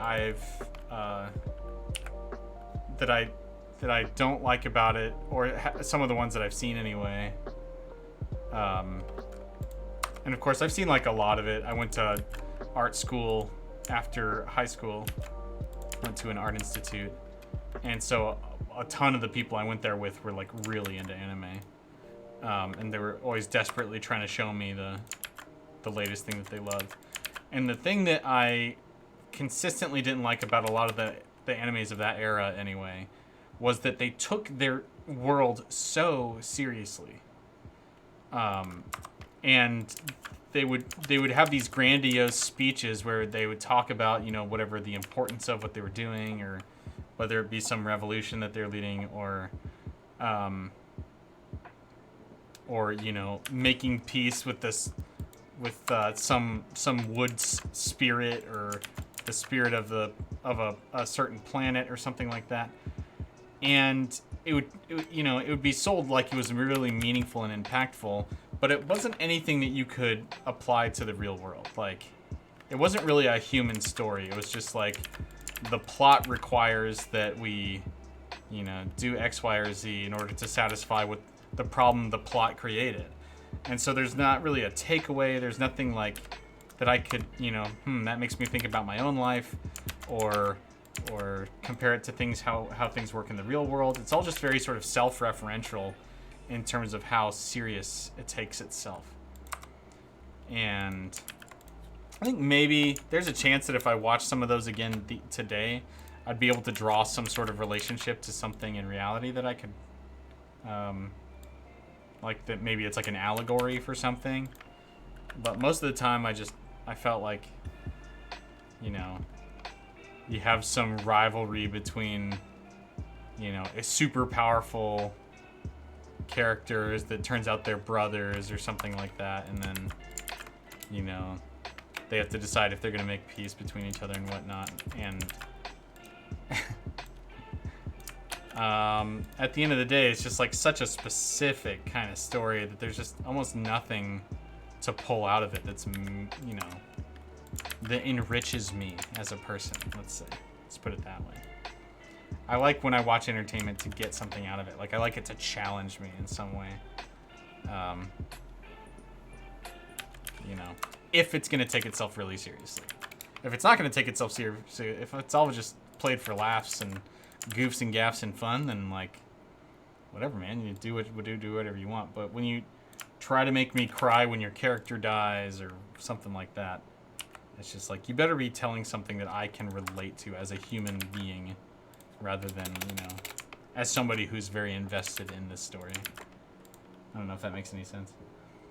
Can't agree more. Can I send the link in the chat? Yeah, go nuts. I don't have any restrictions on in my chat. I want to, like, 300 bots liked that.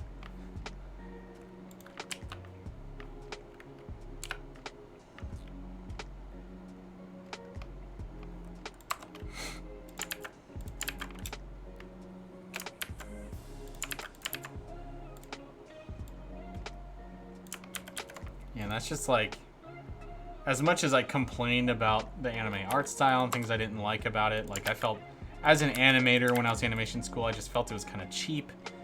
And there's some things subjectively I didn't like about it, like how they choose to draw noses and faces. Like, that stuff irritated me on like an aesthetic level, but it's all, that stuff is just like, whatever. If you like the style, you like the style. I'm not coming after you. You know, it doesn't personally upset me if you like a different art style than I do. But if I'm gonna invest like 20 hours into watching your favorite anime, and I come out the other side with like nothing enriching about the experience, and it took itself very seriously, I'm just like, I am never taking recommendations from you again. Okay, we got a YouTube link.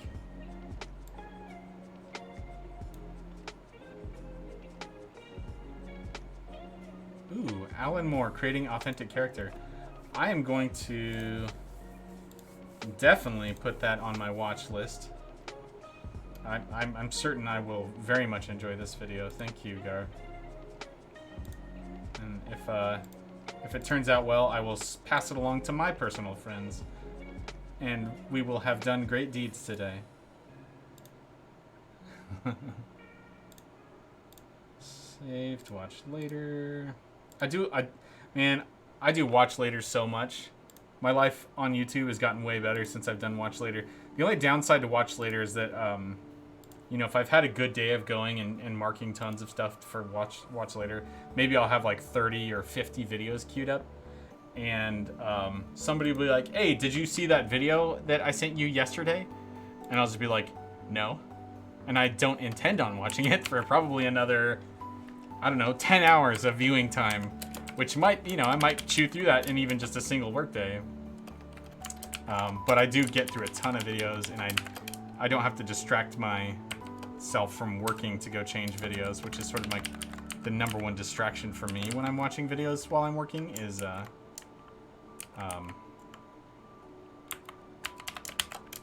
having to look for new videos. So I don't do any of that while I'm working anymore. I just do Watch Later.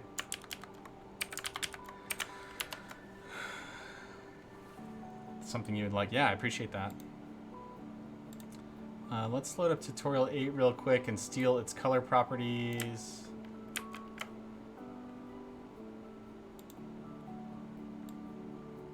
Boom. Let's go ahead and steal on our first one the font, the red font highlight color, which is useful to have too. Boom. Because this first one can use that, go ahead and use it. Broken and useless. 02, save. So now we have good example of that. Let's get a items. Actually not a good one. Let's do sign underscore.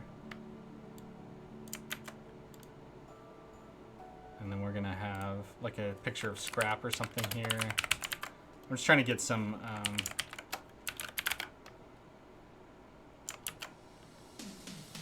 things in here that are easier for me to copy from when I start doing more glyphs.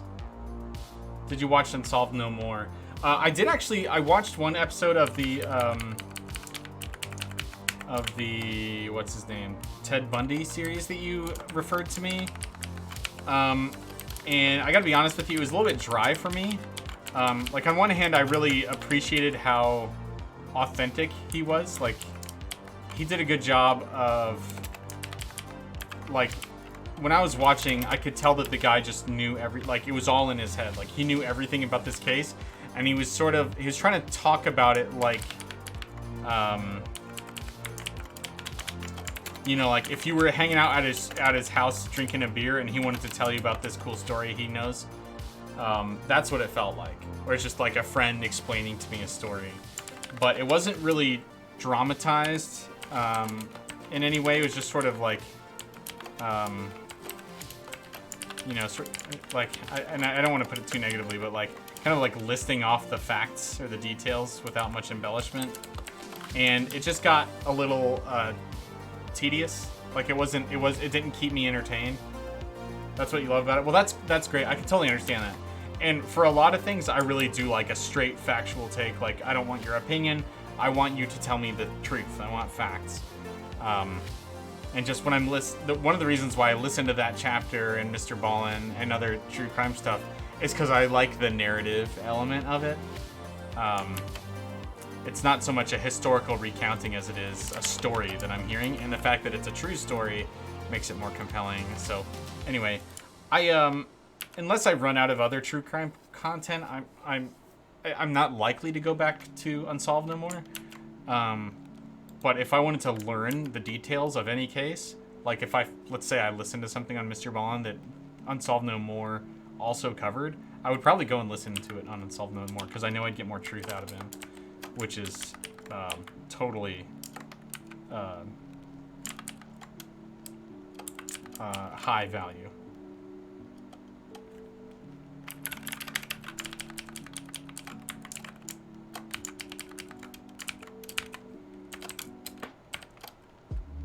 That chapter is your favorite after Unsolved No More? That's cool.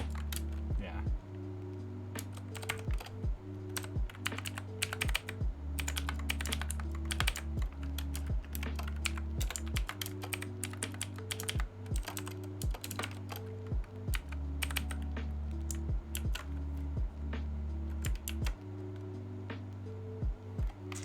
What does it say?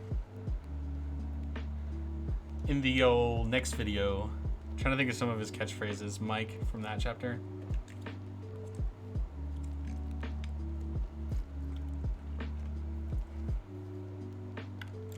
He's a cool kid.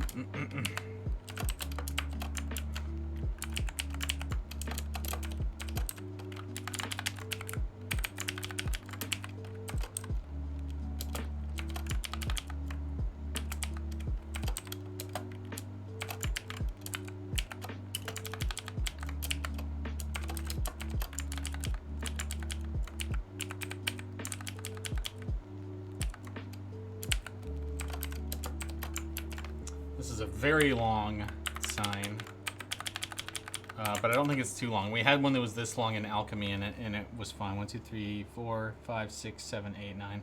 I think that's what we kind of ran into as our top limit. Yeah, his type of comedy is pretty silly. I like it.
What game character do you think is the best written one?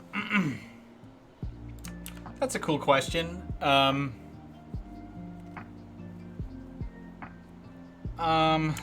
think because I have a fairly particular preference for storytelling, my answer might be different than a lot of people.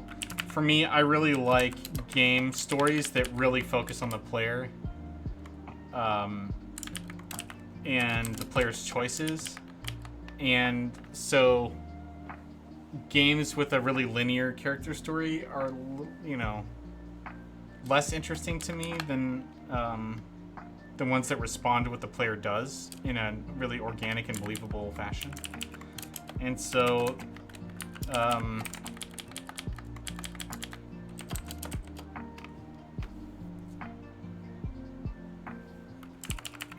that leaves me with my preferences being like, it might be hard to relate.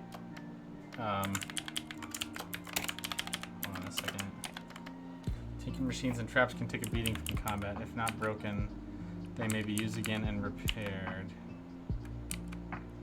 How about they may be repaired and used again?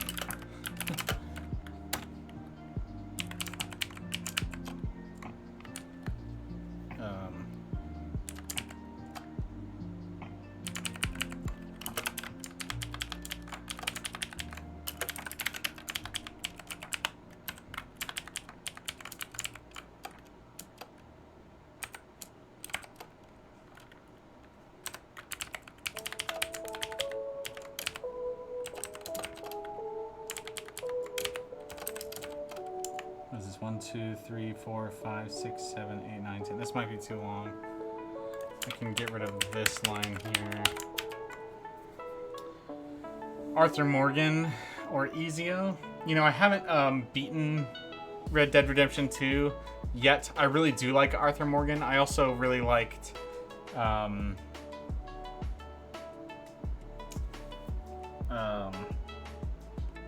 can't I think of his name?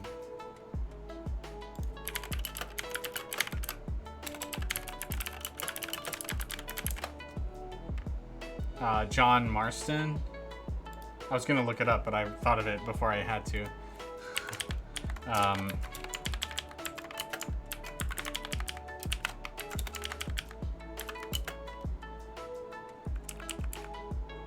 feel like traps. Yeah, that's fine.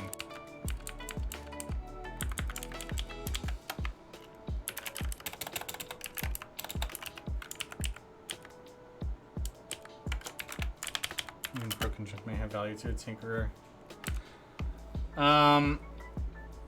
So yeah, there's a lot that I liked about John Marston, and I think I'm pretty far in Red Dead Redemption 2.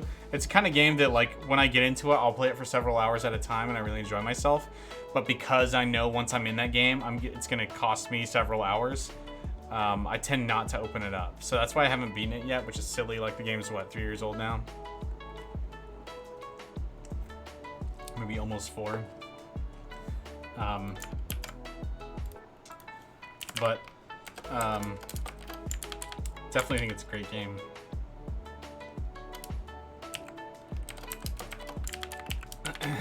Again, not really a lot of choices you make in those games, but I think they are good characters that represent great storytelling. Like, I really like Shodan in System Shock 2 is just a really fun villain. And to that end, as GLaDOS is inspired by Shodan and other similar AI foes, I really like both of them. I think they're very well written in terms of what a cool AI foe is cool. Oh, just started the first one. That's awesome.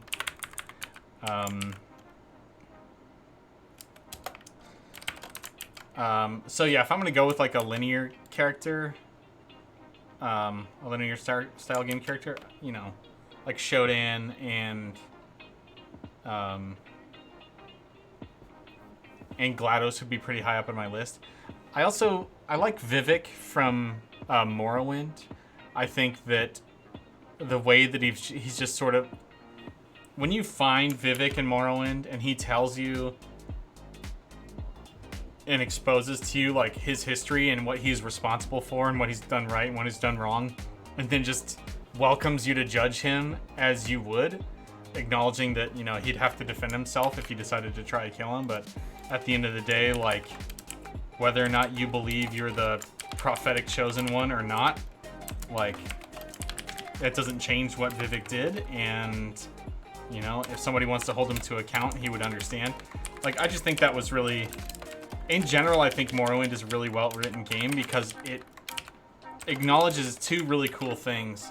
One, if you follow the story, you are the chosen one. And if you don't, you're not. That's the first thing I think is really cool. It creates sort of this subjectivity about prophecy in the Elder Scrolls world.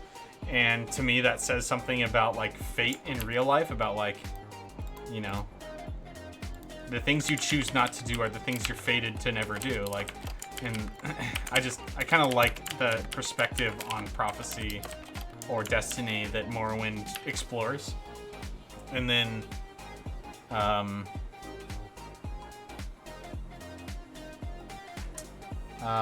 oh yeah, secondly, I like that the game's lore goes out of its way to acknowledge some of the powers that you have only because you are a player character. And it uses its world lore to justify sort of the absurdity of the power that you have. And just acknowledges it as a fact of their reality. And in my opinion, it did a good job of doing that without feeling cheesy or like it was breaking the fourth wall. It was a little bit like, you know, Doctor Strange in Infinity War. You know, that kind of fourth wall breaking and like what he's able to perceive because he's able to exist outside the fourth dimension in a certain way. And I thought that that Morrowind and Vivek specifically did a great job with that. So as for like player characters, the one that comes to mind the most, honestly, is V from Cyberpunk 2077. And I know there's still people out there who talk about that game like it's like, you know, garbage and a huge disappointment. For me, honestly, I don't know what people were expecting. That game blew me away. Of course, I played it on a mouse and keyboard on a gaming PC. So, you know, like I didn't run into the technical problems, but also I did not expect it to be, you know, Cyberpunk GTA, except for you can do everything and go in every building. Like, I feel like that's what people expected out of the game, and I don't know why they expected that. I didn't see it in any of the trailers or development materials. That's what people expected, and I did not expect that. So what I was expecting and what I got out of the game was a first-person open-world action RPG set in a cyberpunk dystopia, which is exactly what I wanted. And I thought the game was great at that. Sure, it could have been improved in, you know, some ways. There's always criticisms, and, you know, I do feel like maybe this story was kind of thrown together in the last 2 years. And, you know, there's some evidence of that. The police system was, like, really underdeveloped. Oh, I'm sorry, when it was first released, yeah, it was the police system was really underdeveloped and looked really janky. So yeah, that was annoying, and it did hinder my sense of freedom and stuff, so, like, I get those criticisms, that's fine. But when you get to the end of the game, I feel like I have a very clear understanding of who V is, the main character.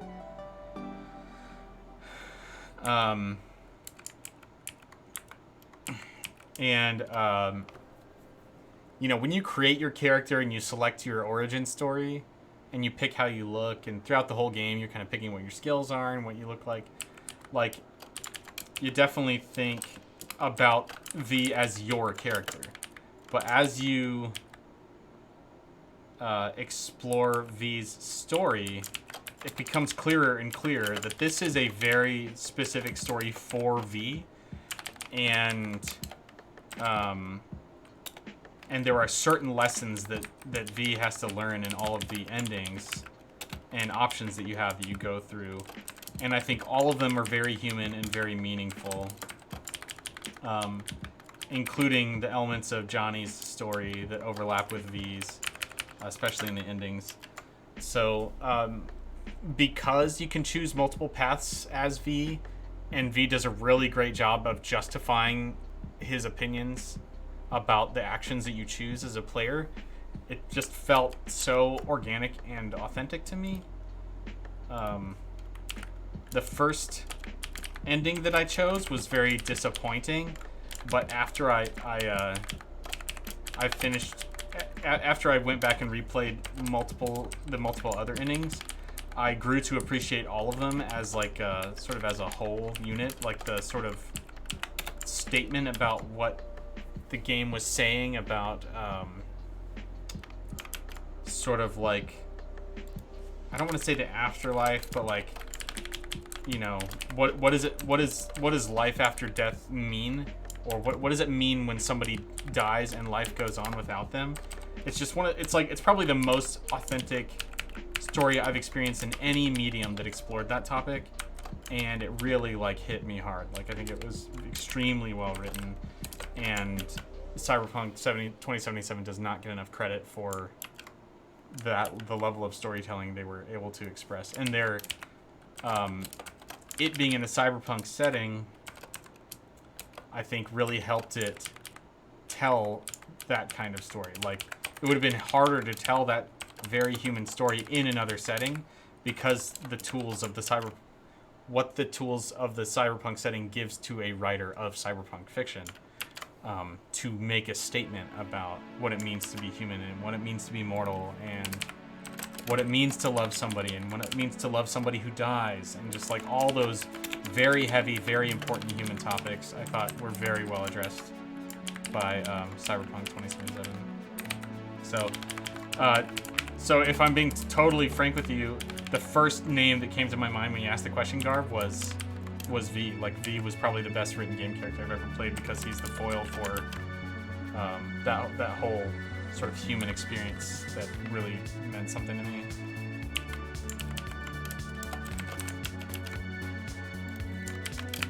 So yeah, that was really good. And I think most people that aren't super fans of the game won't ever see the ending, and you know, they'll miss out on a lot because of that.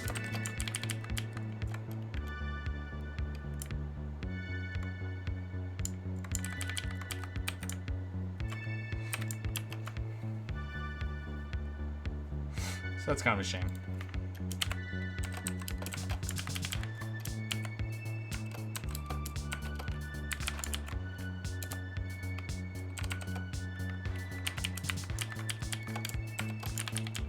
Did you play Cyberpunk, Garv?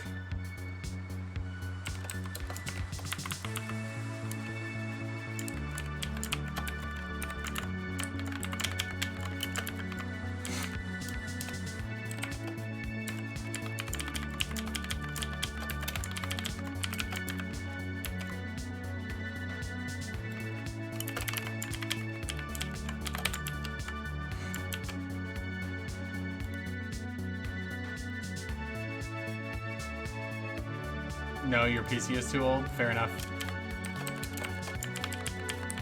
Yeah, I've heard that the, you know, the PS4 and Xbox One updates have made them far more playable on older consoles. But if you just do mostly PC gaming, Red Dead 2, okay. I understand what you mean. Like, I had a moment like that after Red Dead 1 as well, so I hope you really enjoy Red Dead 1 as well.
All right. I've done a basic formatting pass on all of the signs. Whether I'm going to keep the sign or not is maybe up for debate. But let's go ahead and give it a playthrough. Oh, and of course, oh, hold on, load scripts. All right, it's broken as expected. It's always broken on my first attempt. To scrap inventory. I forgot a comma here. The double comma is definitely forgotten a lot by me, where the there's a comma in the text and then there's another comma in the syntax. So those are, oh, that's my only mistake in the whole thing. I'm so stinking good at this game.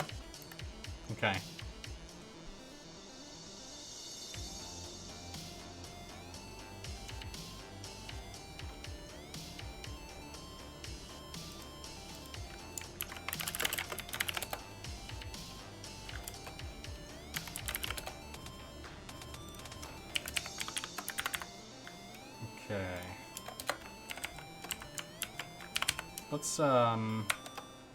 Let's put a spell. Let's put a spell image in here for lock.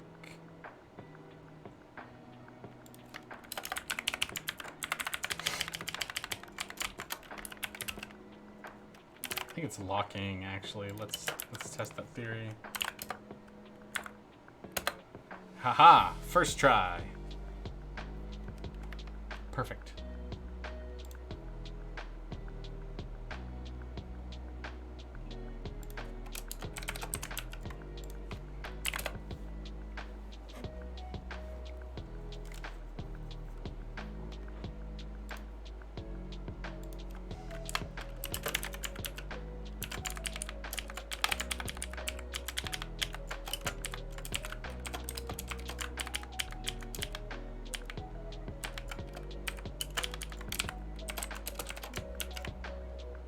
Yeah, thanks, Garmican.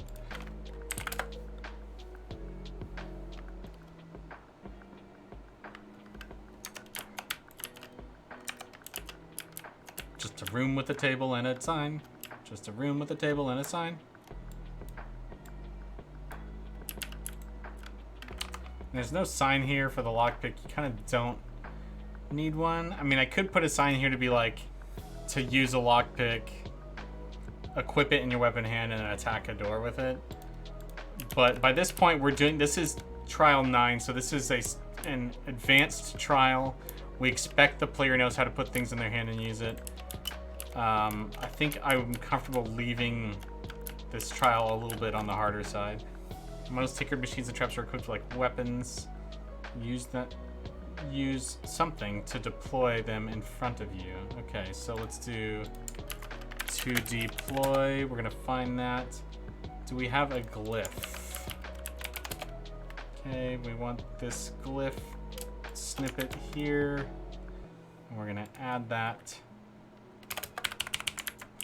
And its attack is the glyph we want. Okay, perfect.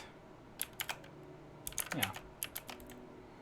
The noisemaker is a simple but useful device crafted by tinkerers.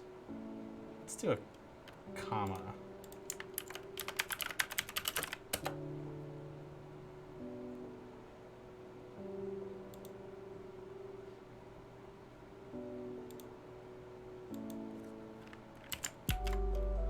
And I'm actually going to want an image here. Okay.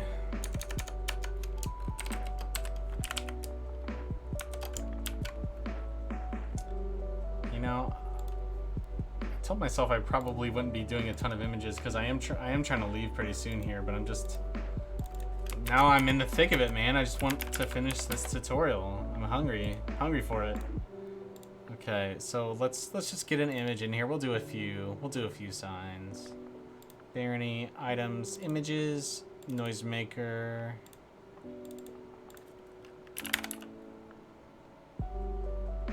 I think it's called a decoy in the files, yeah. So initially, when I laid out what all the Tinkerer's items would be, I saw the dummy bot as like an upgrade to the noisemaker. So like the noisemaker might distract enemies for a time or something, but it wouldn't. Once the enemies found it or whatever, they would stop being distracted by it. Whereas a dummy bot could take hits once the enemies were distracted, and so it was like I envision it as a direct upgrade to the noisemaker.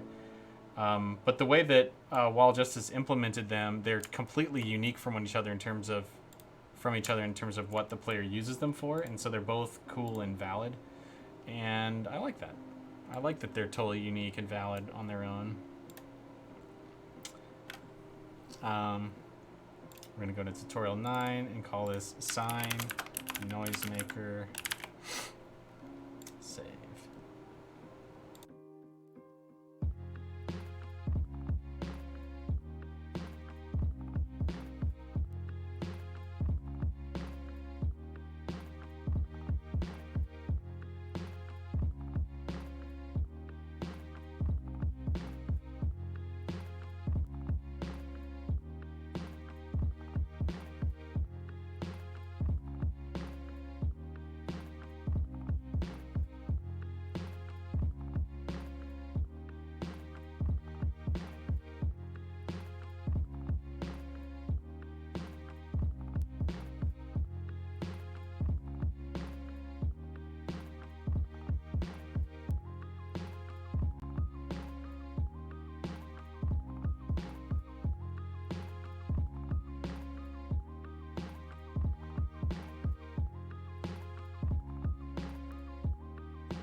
So in testing that, that's the first time that my sentry has ever gotten distracted by the troll over here instead of shooting the skeleton right in front of him. And I can fix that in theory just by like putting a door here that closes.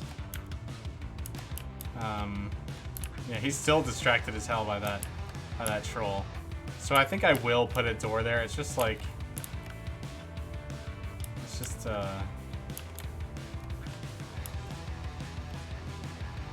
he's so distracted. Is there anything else? I mean, I could, ow, oh my gosh.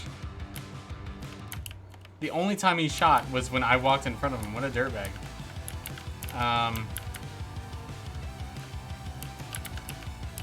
So I tempt fate. No. Yeah, I don't know. What a weird sentry bot, dude. Get him. I mean, the player will have to shut the door behind them. It just feels silly. I feel silly.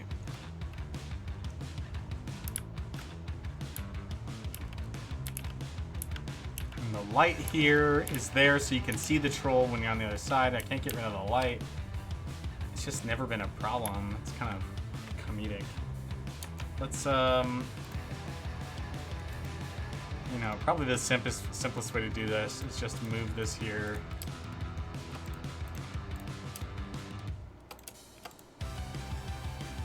So it's not even a door, it's just a...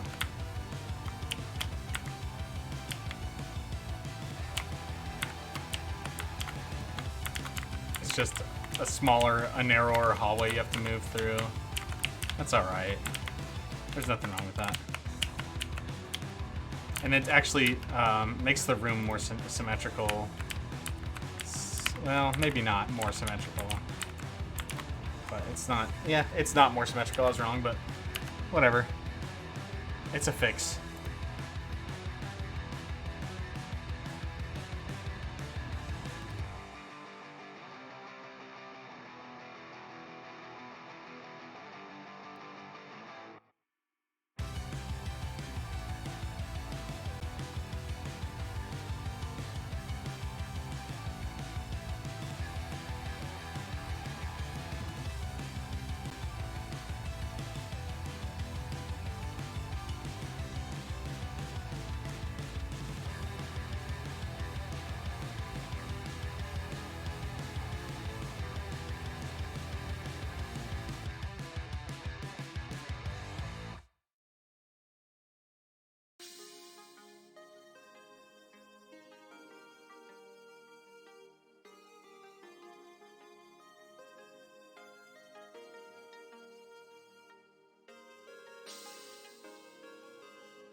Okay, so I'm gonna need to make tinkering command icons for to show how to turn these guys off. I'm gonna have to move this mask, or move the tinker commands under here. Like so. Okay. That's fine. I don't know what that is. It's probably nothing. Whatever. Okay, so here's the off symbol.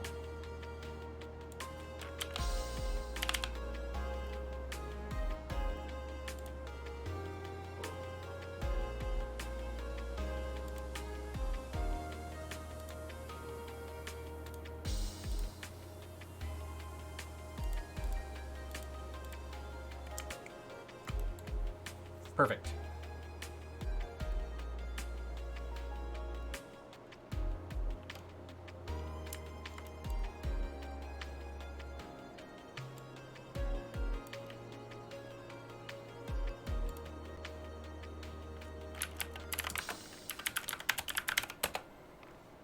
I'm so glad I set up this mask for myself. It made it way easier to put this scene together.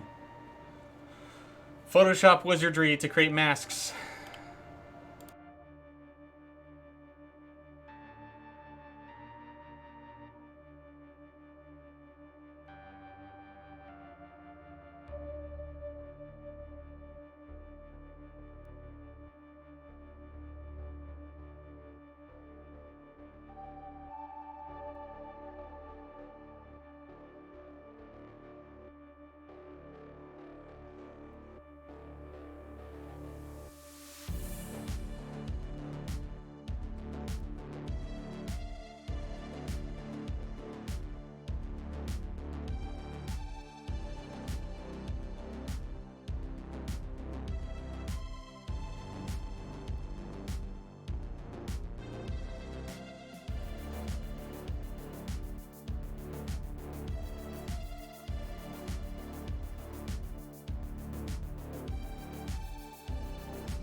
Okay, folks.